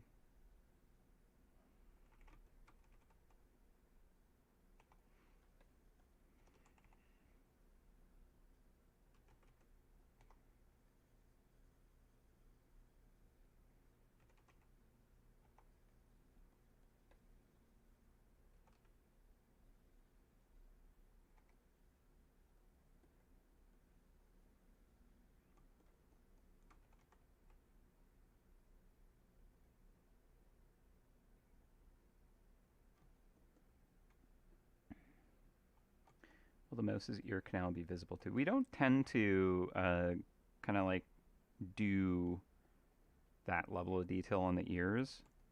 I mean, if you want that, we can certainly kind of like add that in, I think. But yeah, we don't tend to kind of get that detail going. In some cases, I think it would be good to have it, but don't tend to generally add that in, I find. there's a certain kind of like style that we have with them, right? And like mice in this game don't generally have whiskers, right? But yeah, I mean, depending on the angle, I could see it being something that we would put in like an ear canal, but it can kind of like create a lot of um, contrast and draw the eye, and I don't necessarily want that, you know. Well, I don't think it'd be a problem. Like let's go for it. Let's see how that looks by kind of pushing that just a little bit more to that realism.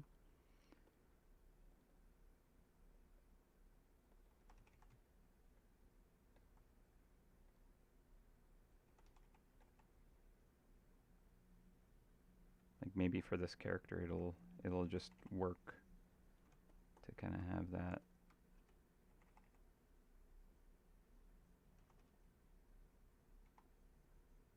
Too dark there.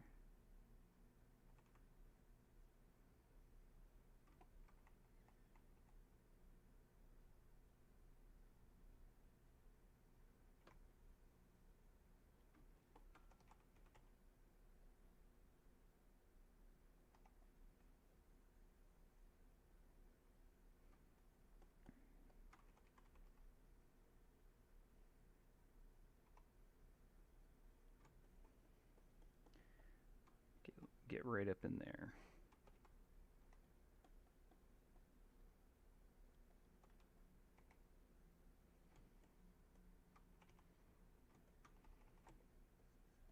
I think that's just adding kind of the wrong tone to it in terms of like value. It ended up a little too muddy. It needs more warmth in there. And I think I will fade that just a little more. Yeah, I think it can be a little distracting if it's building too much contrast there. So in general, no, I don't tend to kind of add that. Like having it feel 3D and kind of going to the side of the head at that point, I think is what we want. But I don't know, does that make any sense? The way that I worded that? Potentially no.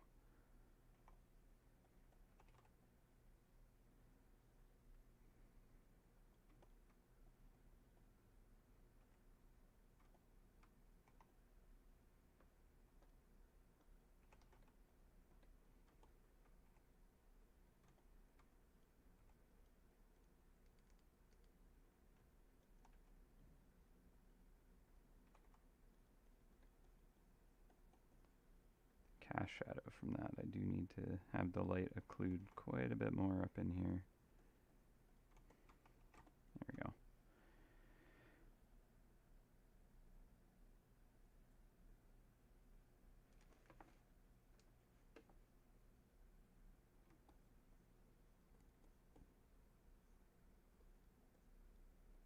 Yeah, I mean, what would Falstaff have as a logo, aside from kind of like if he's kind of wearing some knight tunic, having kind of like the symbol of his kind of master there.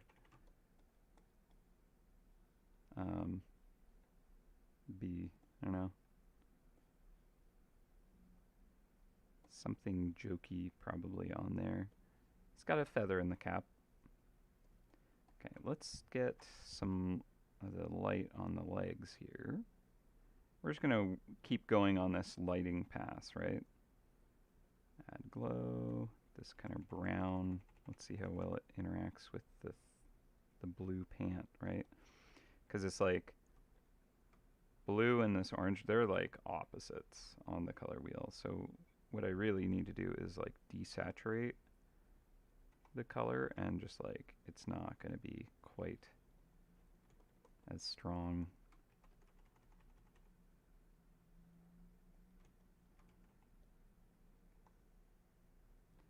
But it's like some kind of linen pant perhaps, so it's still gonna kind of like pick up light pretty well.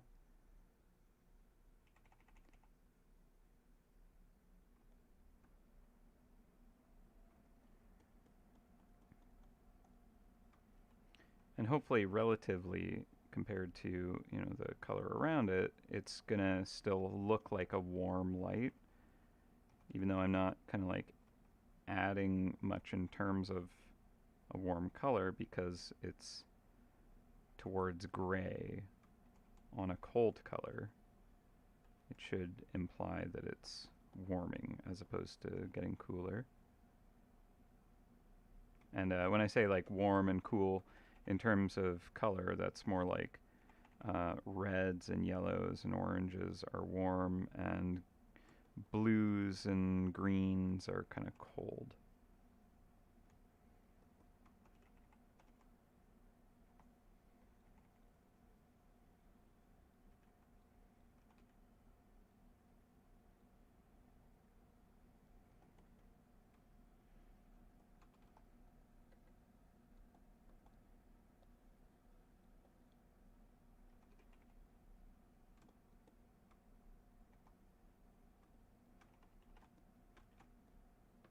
Let's give it a little flipperoo, see where we're at. I think I need the belt to get even darker. I think it's way too light. So we're gonna practically go to black on that. Then we can add little fixings and stuff like that. Have a nice kind of maybe silverish belt buckle. This can go on a layer above the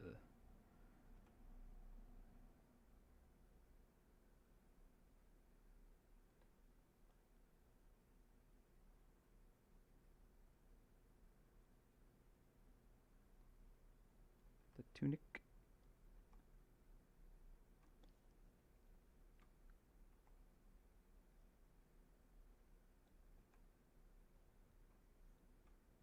Actually, the belly is going to be covering.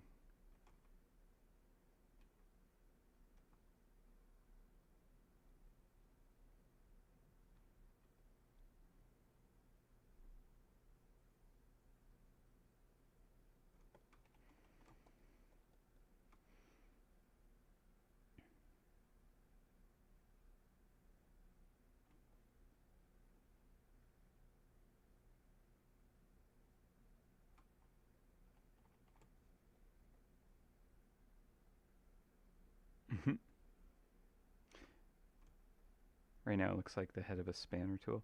I do feel like this hand is, if this is what you're referring to, is not the shape that I think conveys what's actually going on here. So fair enough.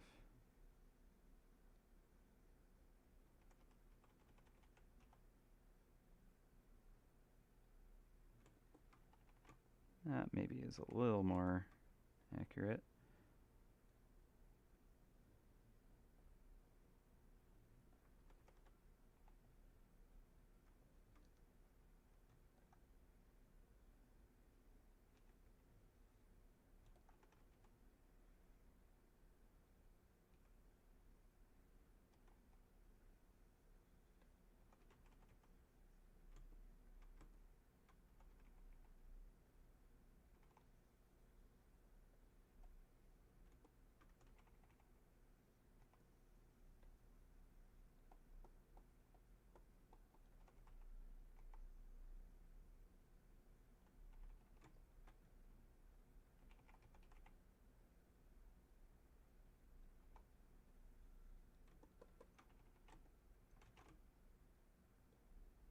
Okay, that's maybe a little better. Still, the hand is glowing more than I think it should be, with all this kind of like girth around. Like the thumb would perhaps be kind of pressed under it more so. Have it kind of like move out in front of it.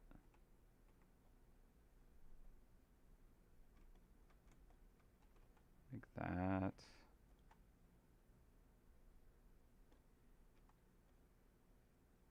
might be worth just kind of squishing down these layers at this point. But this is including also the head, so not sure if I'm ready to do that just yet.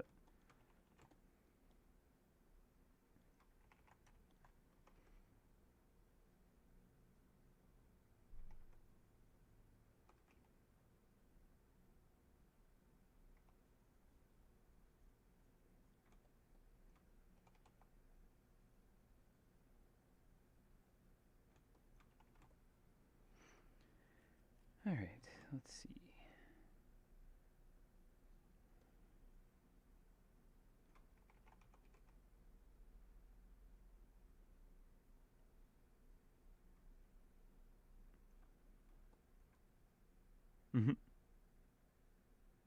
Adding a cigar between the second and third toe of the gesturing paw.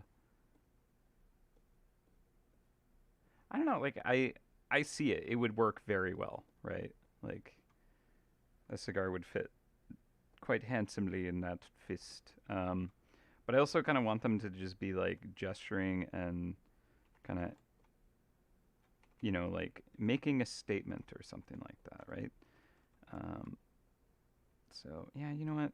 With where I'm at with this character, I am gonna flatten this down, I think. No, not yet. Just to be on the safe side. I'll do a layer on top, and then I can just kind of render where and what I want on that. I just want to make sure that these fingers are kind of reading independently of each other here. In case that wasn't a good read.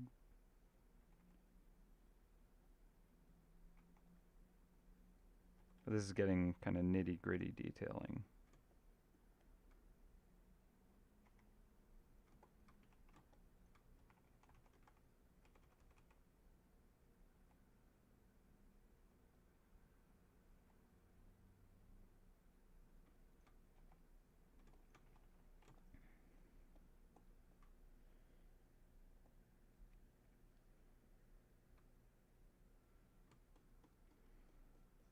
Yeah. Like a cigar there would work. A wine goblet, all that. It would absolutely fit in the palm there, but there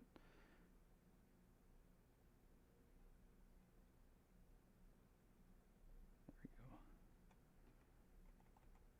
Get the cheek.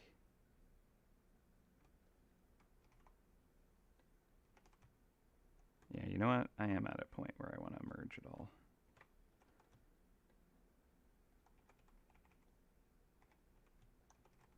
We're set for that. At this point, it's actually painting the details.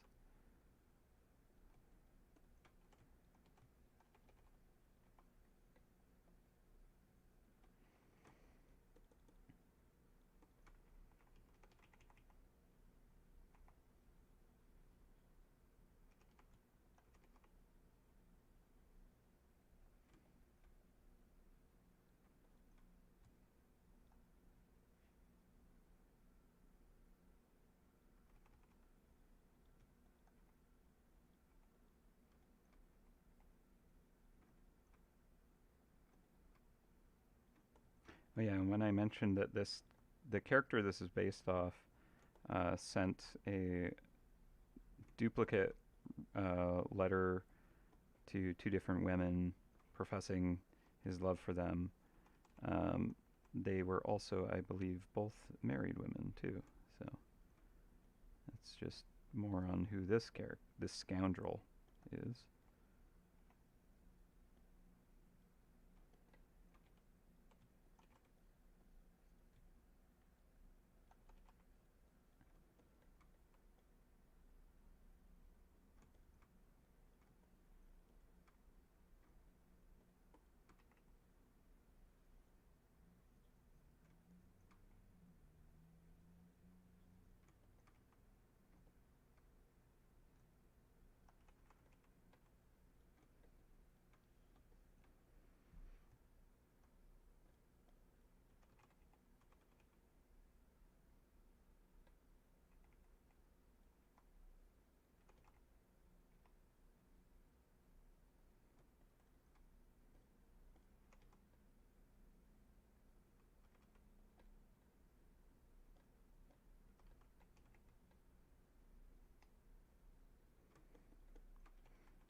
Scallywag, this one.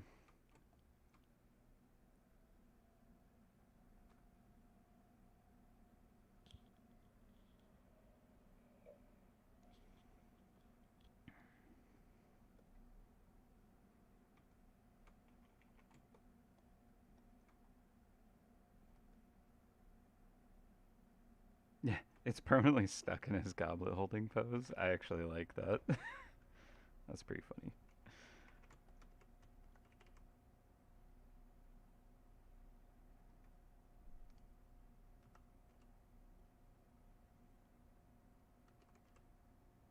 It's a little lumpy is what it is here. We'll tweak that. I think at this point I am going to turn off the sketch completely. Not that it's doing too much, but it did have a little bit of an influence on kind of what was happening with the image here.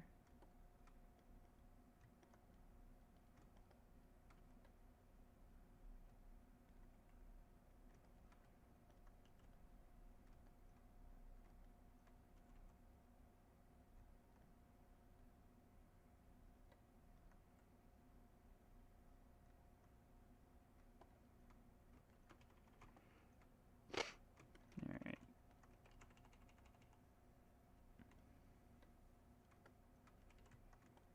Great. Okay. My cats just sneezed and it was weird sounding.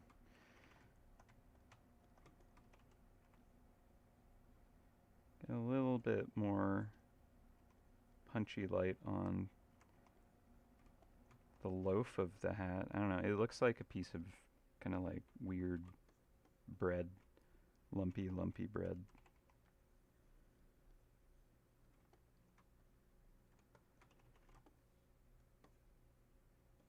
I don't know why I'm thinking bread, but yeah. Okay. I think that's working for now. Okay. I think this needs a deeper and darker shadow.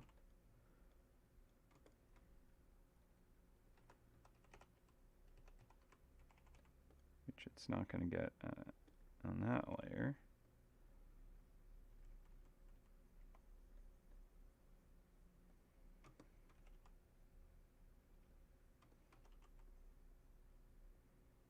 So we can always just toss another clipping layer on that. Paint it exactly what we want. And when we're happy with that, we can just merge it all together. Okay.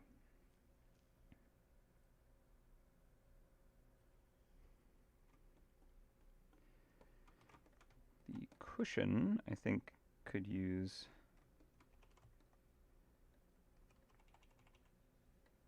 more shadow.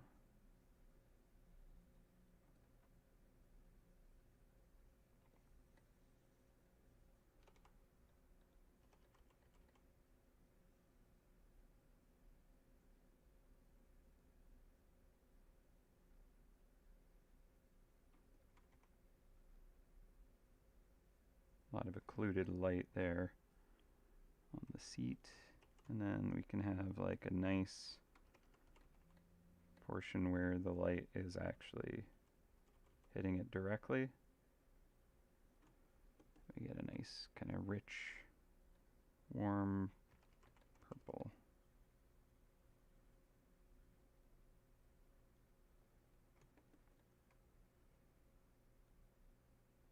Rather fancy.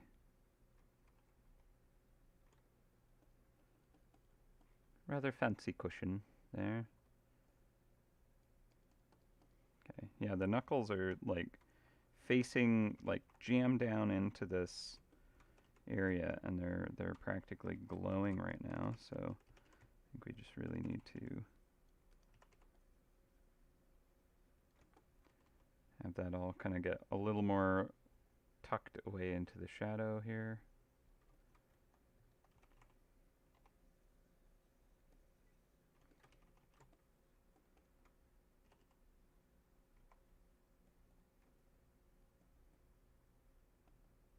It's a little better.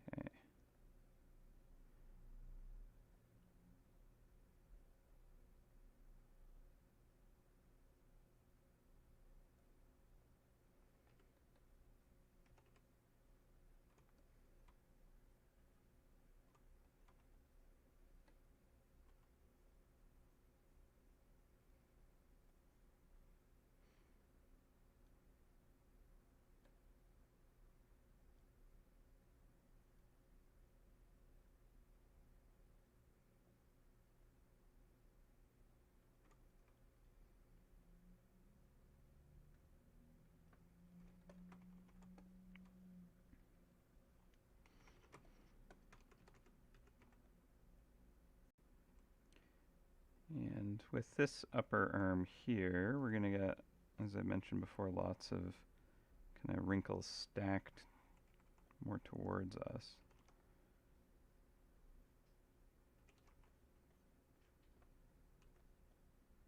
What's going on?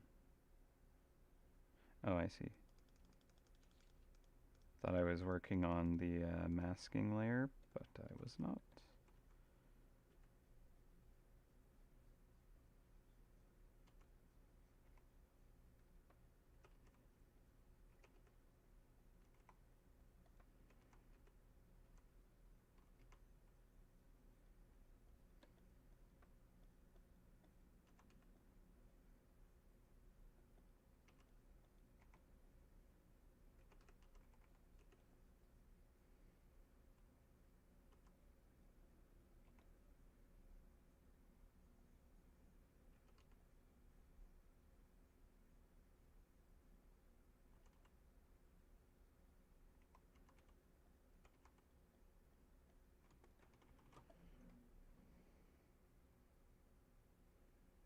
Nice and bunched up.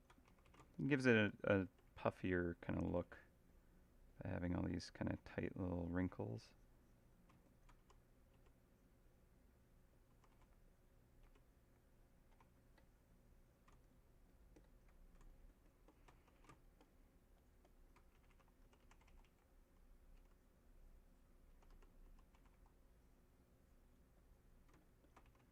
Okay, and I'm a little tempted to get another light source going to really get those sleeves where I want them, but I think we can hold off for now. Even though it would really change the look of the piece, and that can be important to solve sooner than later. Also, I think this would be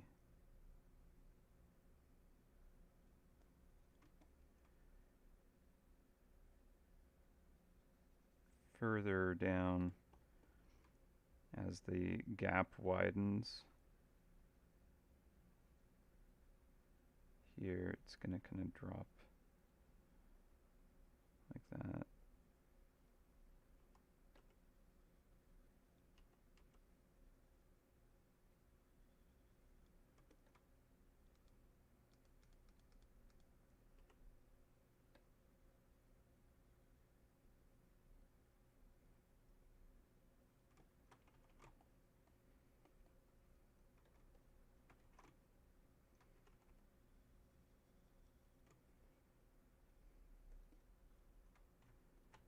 Okay, kind of want the top of this to have a little more light here.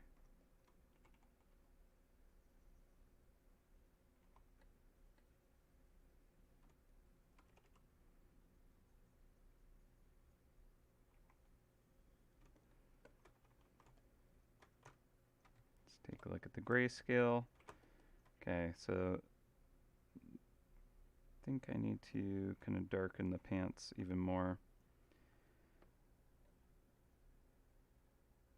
to create a better contrast. So let's do a brightness layer here.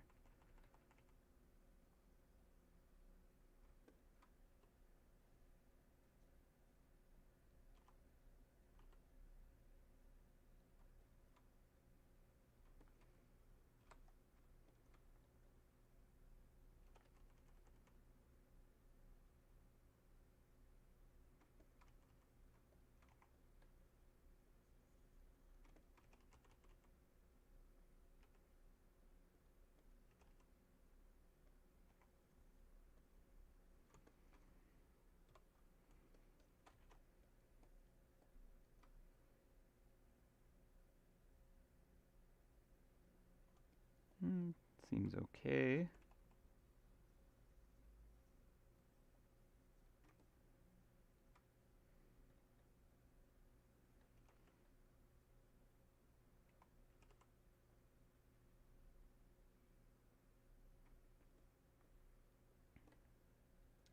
Maybe the cushion got a little too dark.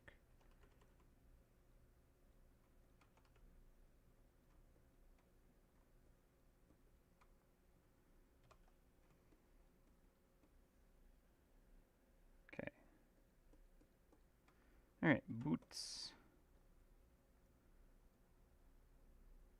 Do a new clipping layer, and we're just gonna give it a little more detail.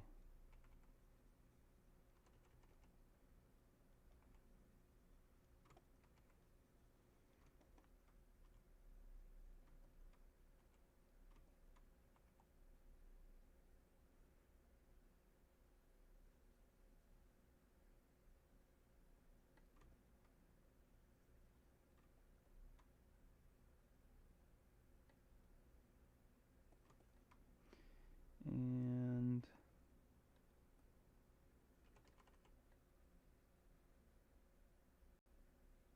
a little bit of that leather shine.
Shirt suspenders.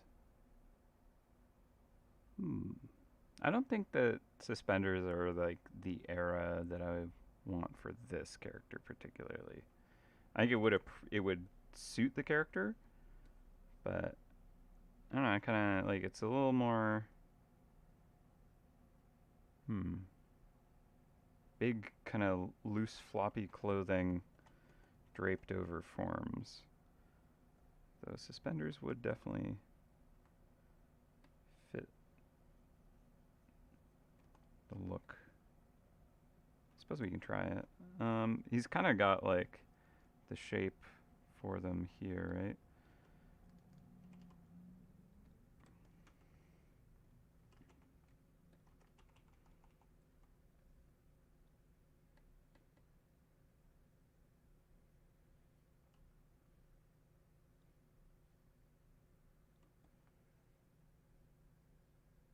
Yeah, with the belt going already.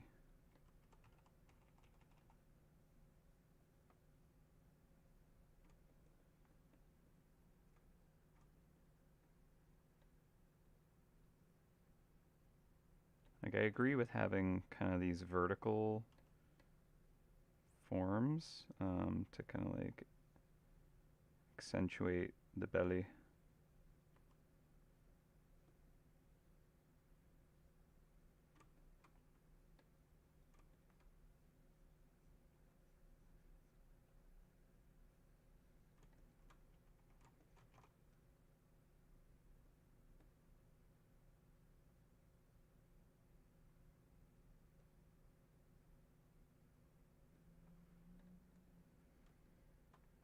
I think maybe like panels of color or something. Okay.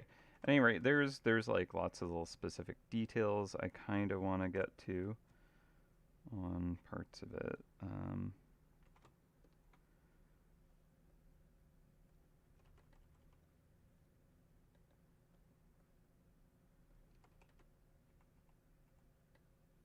Deepen these wrinkles.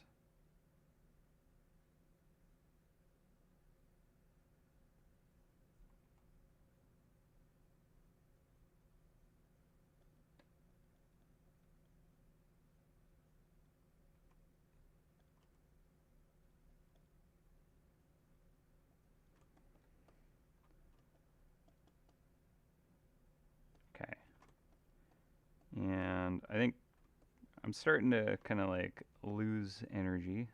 Streaming for many hours straight can kind of like do that. So I'm probably gonna start to wrap up soon. But before I get to that point, I do want to try adding another light just to see how that might play. So if we do like a light blue rim light, I think we can get some nice depth of color on this piece. I'm just kind of treating it as this rim light.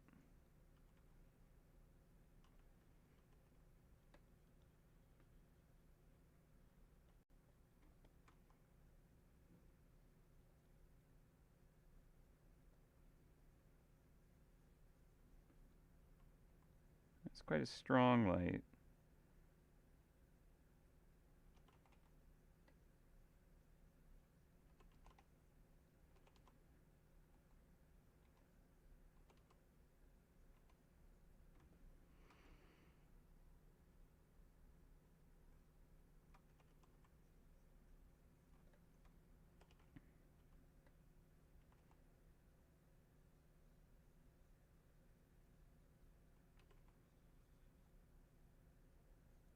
It seems like it's kind of a lower angle light.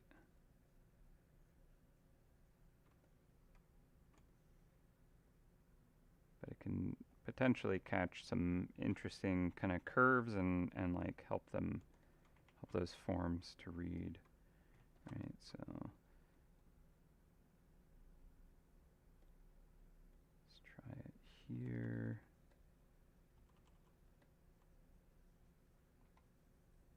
Now, given kind of like the arm and belly and stuff, I don't really feel like this light would be hitting these forms, but when it comes to the rule of cool, that does matter enough to fake things. So if it looks better with it and it reads better with it, it's worth keeping it there.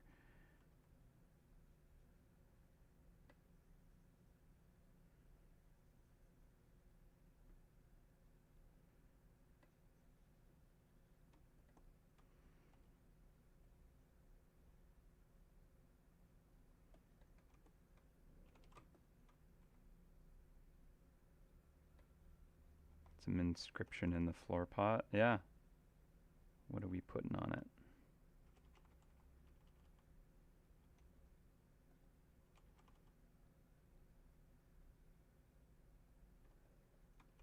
I feel like it should be something Shakespearean.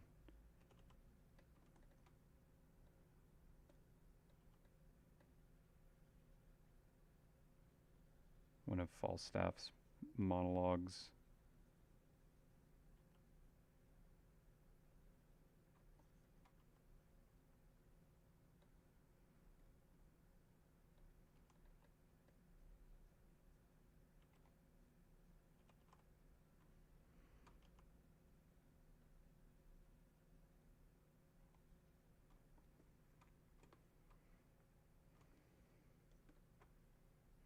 I do want to like put leather wrinkles onto it. Be this kind of leather bound flagon or growler kind of thing.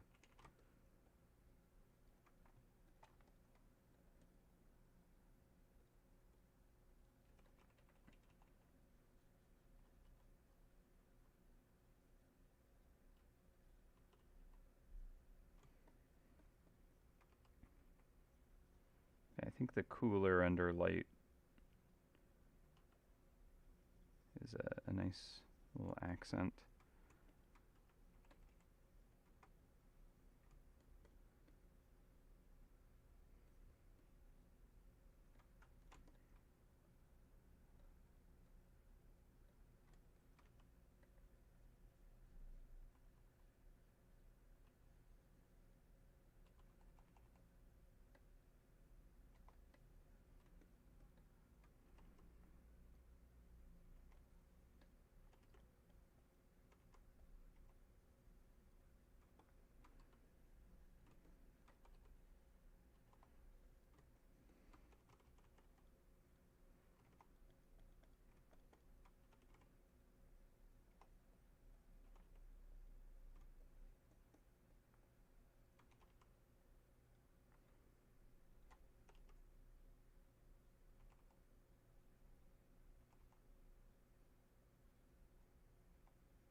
Being that this is very kind of blue and purple, I'd say it would pick up this light pretty well.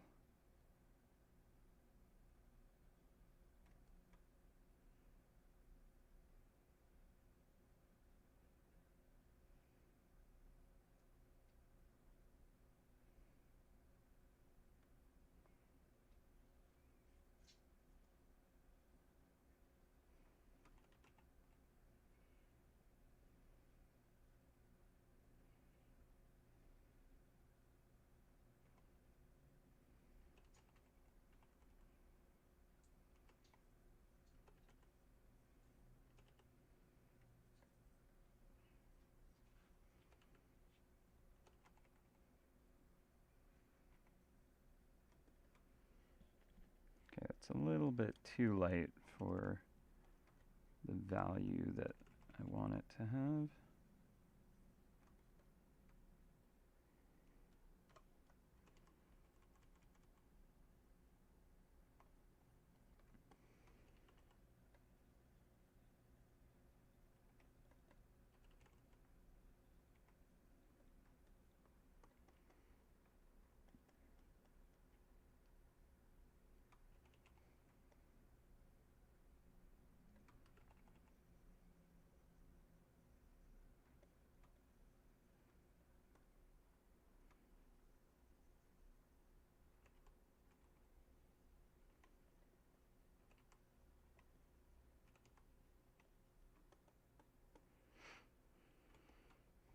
Okay, the pants can definitely get some good glow from this.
Okay, and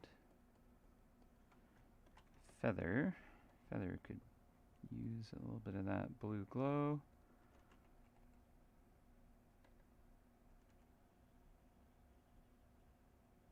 By like mixing with this yellow, we get like nice white puff to this, right?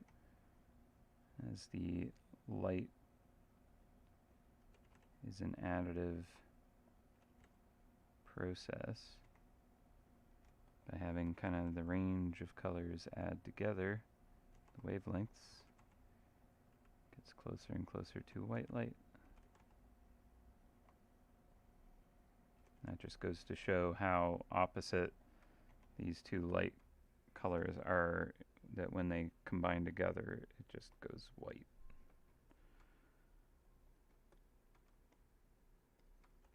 I think this would be cast shadow from the head. Maybe not that extreme.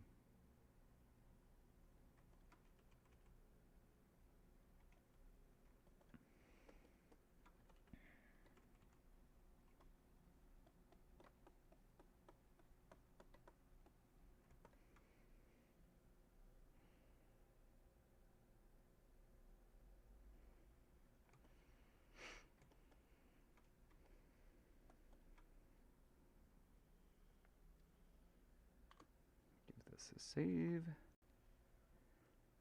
The chair legs could probably get some nice read from that.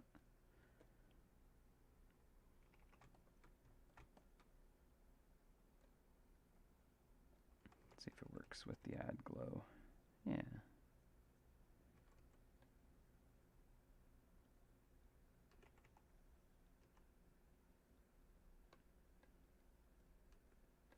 these are shiny, so where the specular reflection is going to show up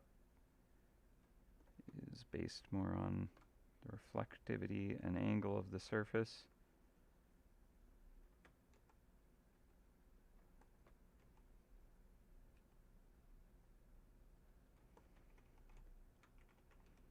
Though I am kind of thinking that, like, with the ground right there, it should actually be reflecting a bit of that as well. So let's see what I can do about that. We have this kind of wood floor or something like that.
Hehe.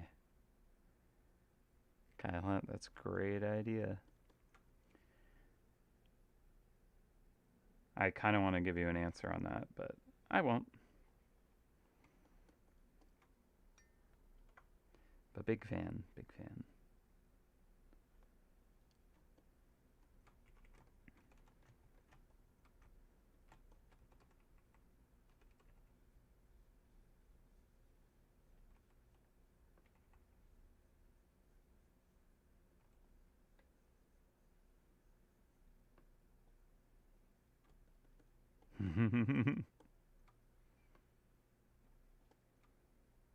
Yeah, the sword handle definitely hasn't really been tackled, like, at all.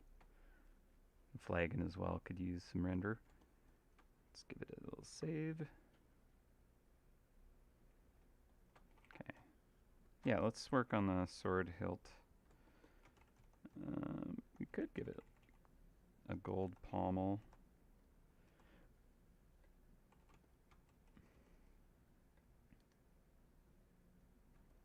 A little kind of filigree in the basket.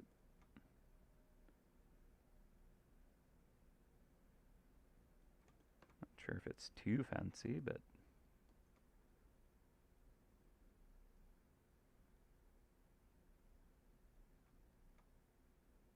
we'll say that he's robbed a few of the locals. They're a little more well off.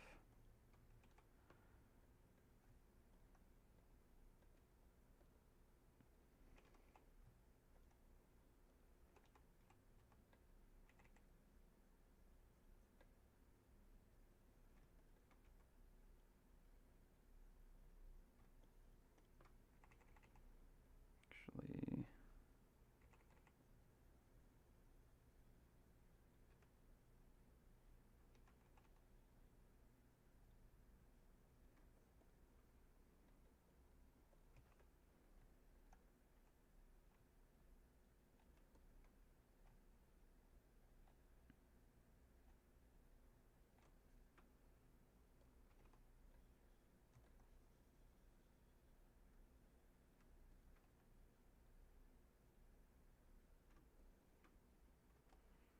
could do even like a wire wrapped handle there or something.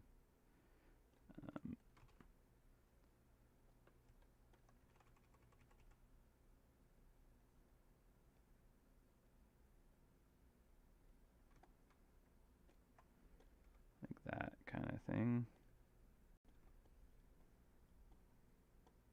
That might be a little... Yeah, I think that's a bit much for it. I think he'd be maybe more into kind of selling such things for more mead, more staff.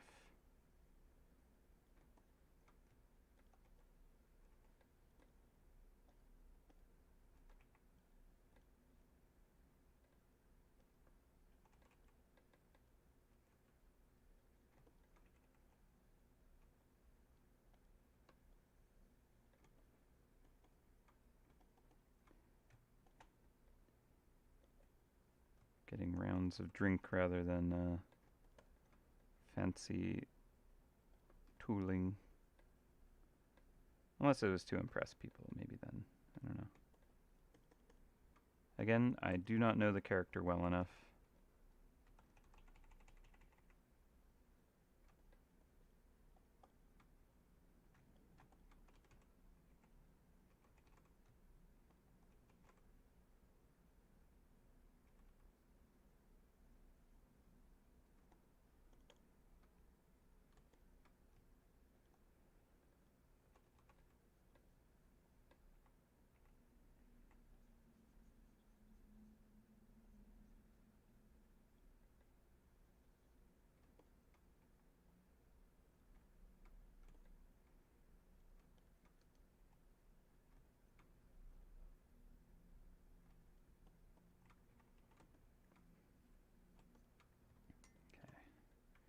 The handle does draw a lot of attention, so I might lighten up the hilt of it, or the handle material itself, to be maybe more a leather.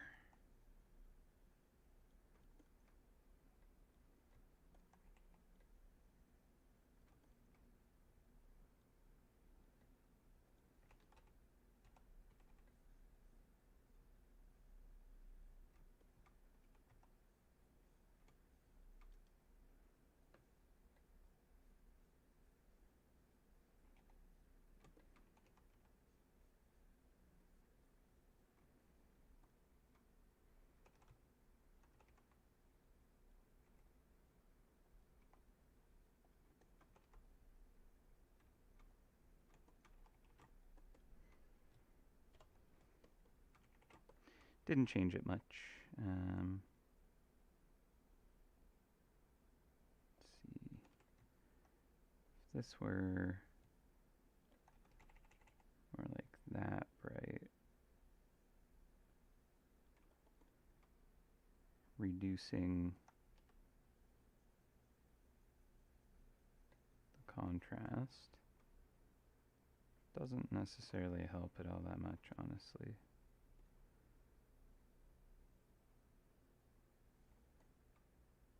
Especially if it's just kind of making it more like the shirt. So, you know, I think it's okay to have that like that. Let's clean up this shape a little bit, though.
Okay.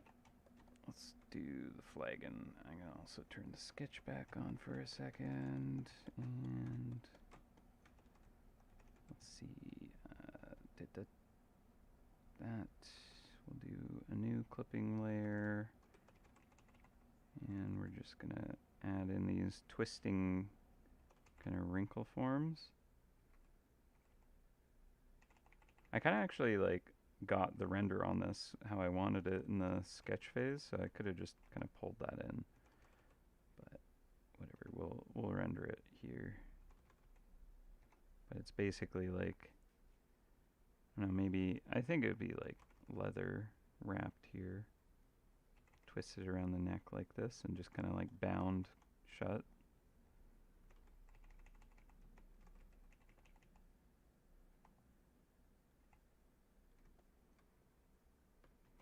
And then there might be a seam here.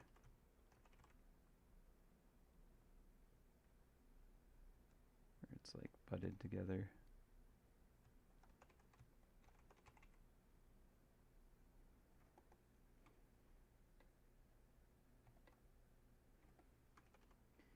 And we'll get some thread going on it.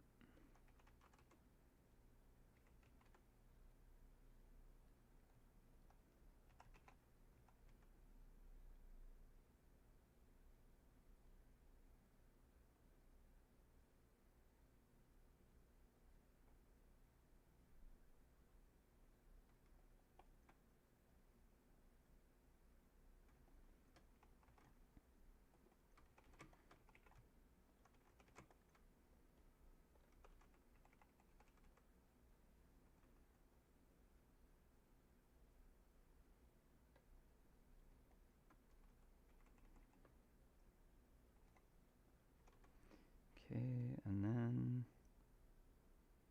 try this blue here.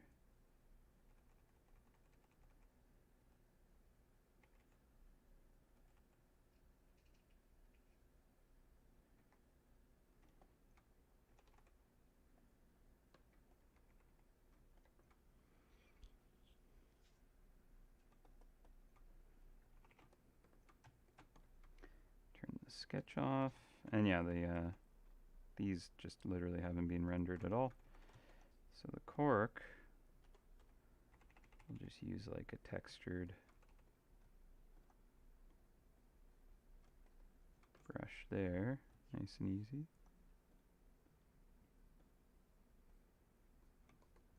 And the glass,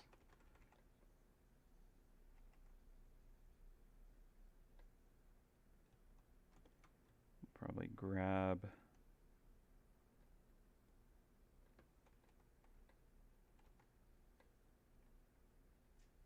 this kind of blue glow.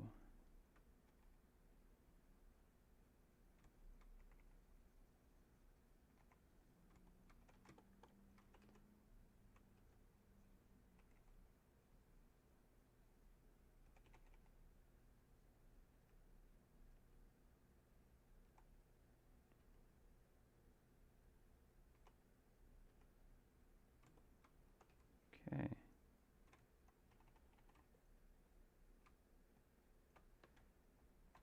think I can also get this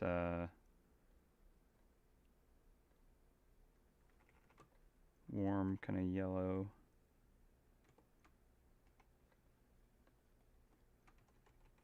on some of this too.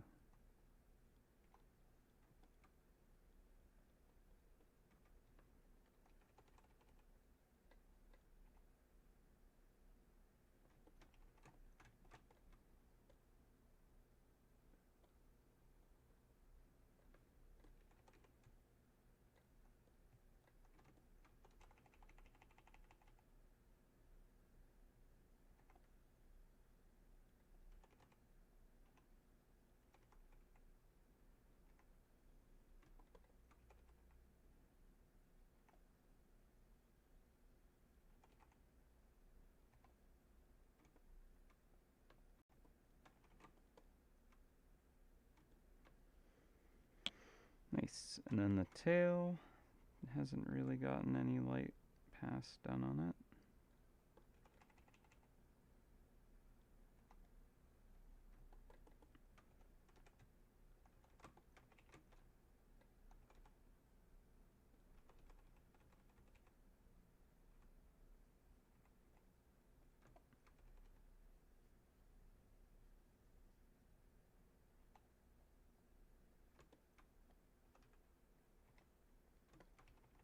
Alright, not terrible. Let's get a little detail on the buckle here.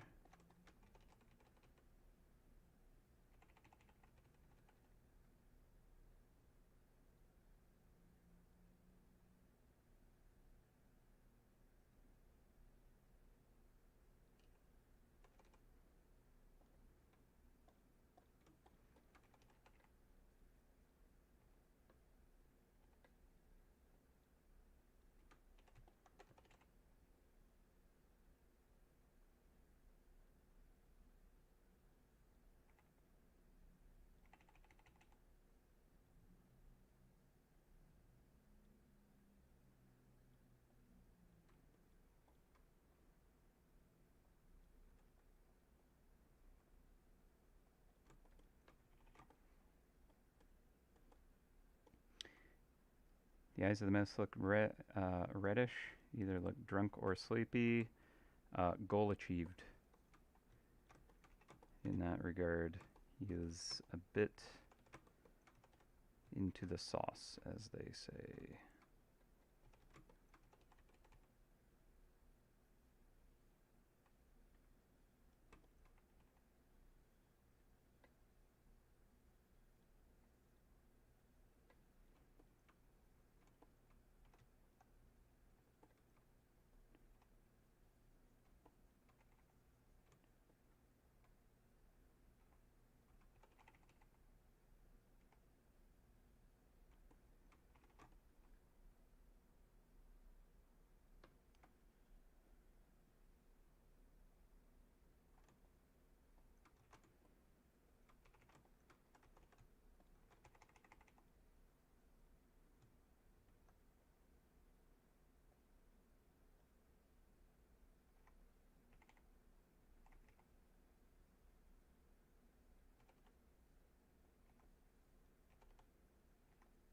I believe in one of his most famous monologues, he goes on and on about how a good drink warms you and basically gets the blood flowing into the face and such.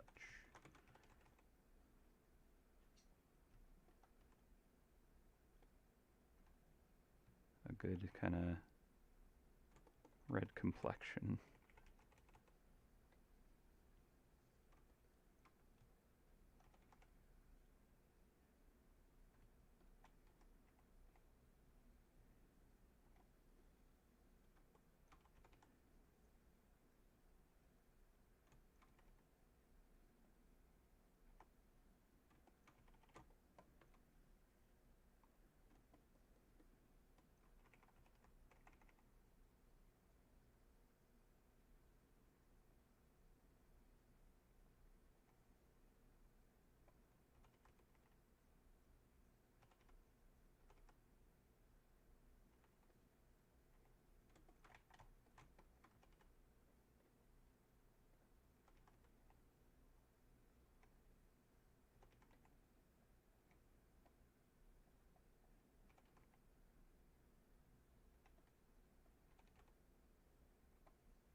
All right.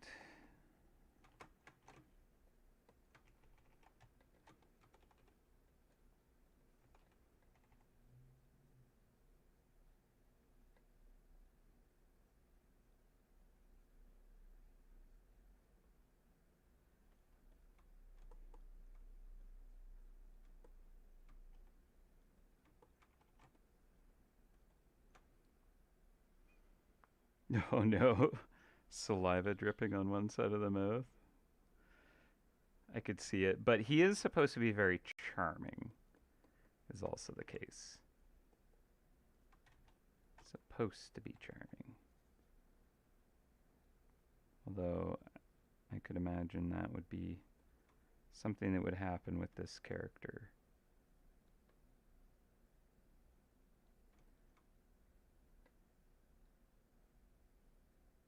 There's like, again, this is one of the situations where it's like, I would love to use all the suggestions that you've been giving me. They're like great ideas, but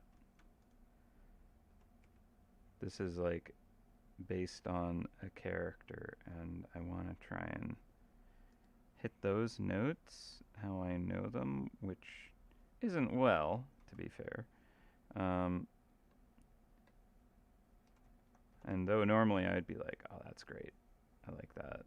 I think for the sake of kind of trying to capture this character's spirit,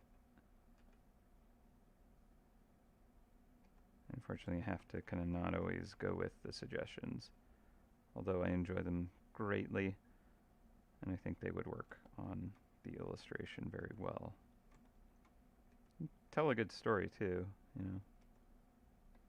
It's kind of what it's about, is like being able to take these visuals and have it kind of communicate some kind of story,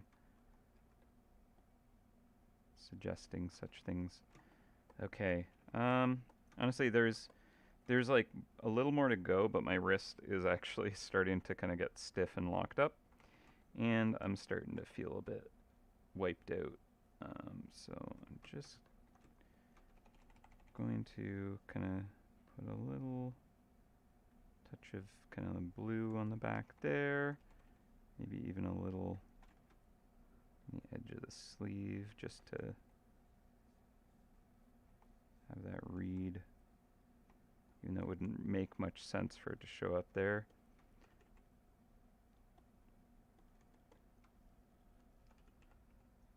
Yeah, I think I'm about to wrap up stream. Just quickly running out of steam, as it were. Do one of these.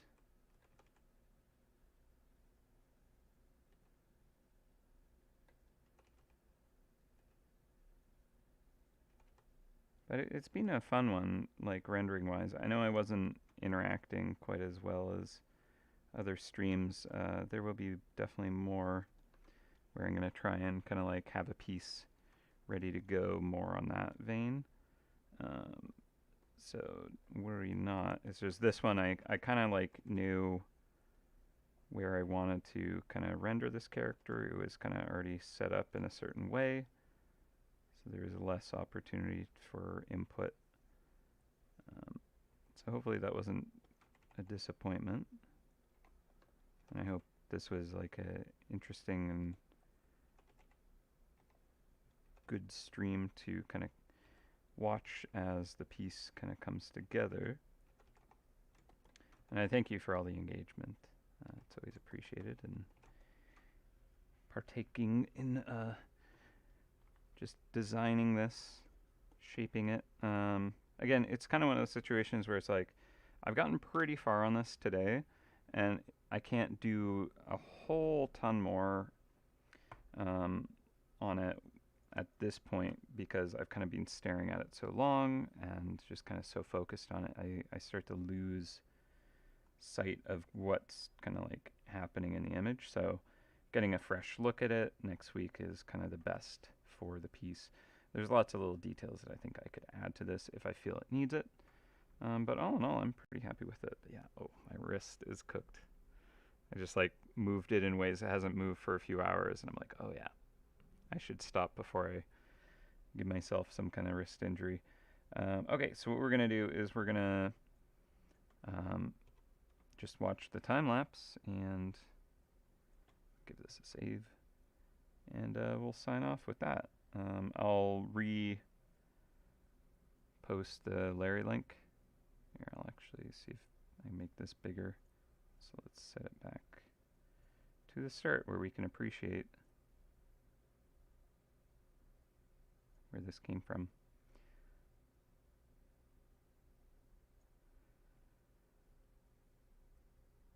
Yeah, I mean, all in all, I felt like it. This whole piece has been coming together very smoothly. Like just creating a very jolly, large character is just a fun challenge, and I was excited to work on this. I think the gesture just kind of like managed to kind of fall into place where I wanted it to. The eyes kind of looking off to the side, I feel like were what really captured the character, and then like the leaning forward, kind of looking to the side, and kind of like with this jovial face. I think it feels like the character is kind of like joking with someone or kind of making a witty, suggestive remark. Um, so yeah, I think that's in the spirit of this character, which is the goal, of course. Thank you, Trevor.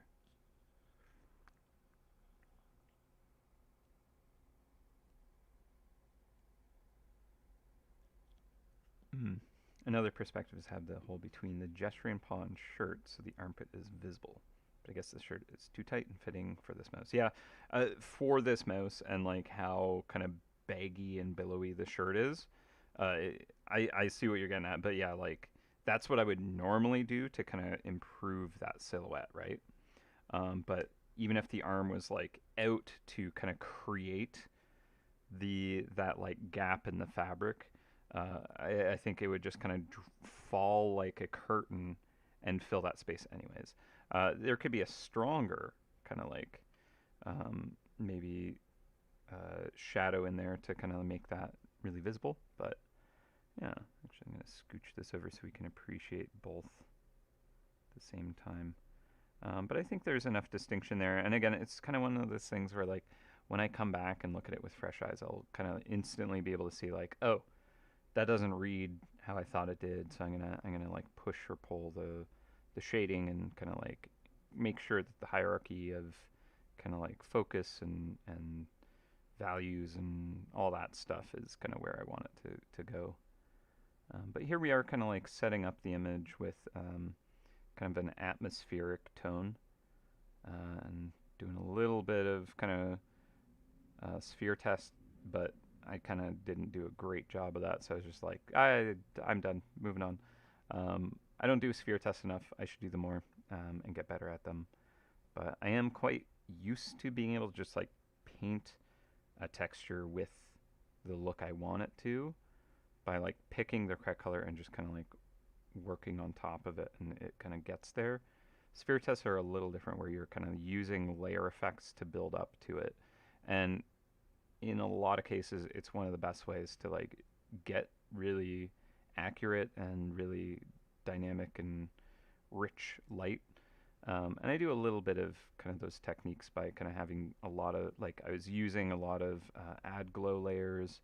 You can use screen, lighten, even like color dodge depending on what you're doing. Like I like color dodge on metallics and stuff. It gives a really like super saturated shine when you build it up that way.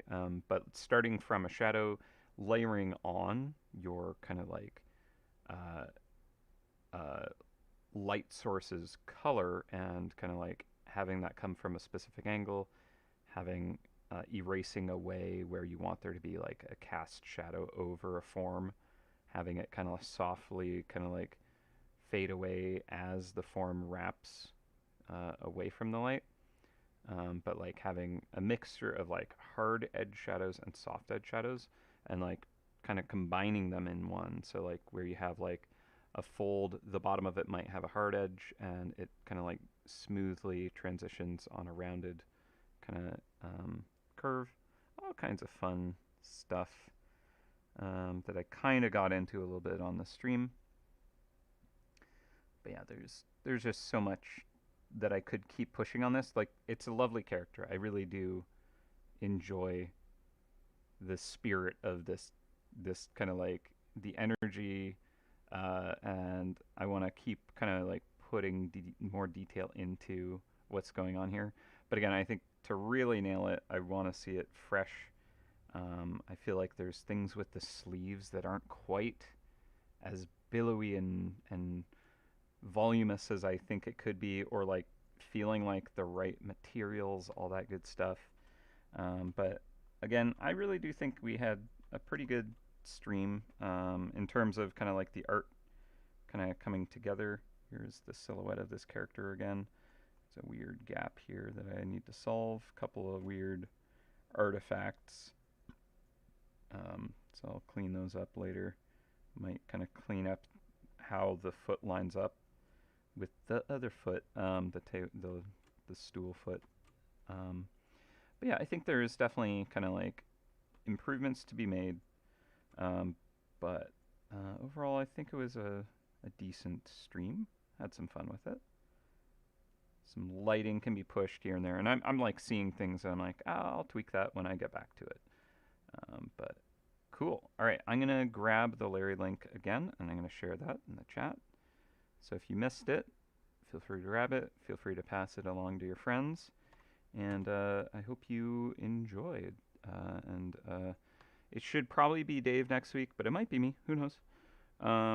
We kind of determine it week to week, I guess. But yeah, I shall see you next time I see you. So next week or the week after. But until then, I would love for you to take care of yourselves, take care of each other, and as always, happy hunting, everyone. I'll catch you all later. Bye for now.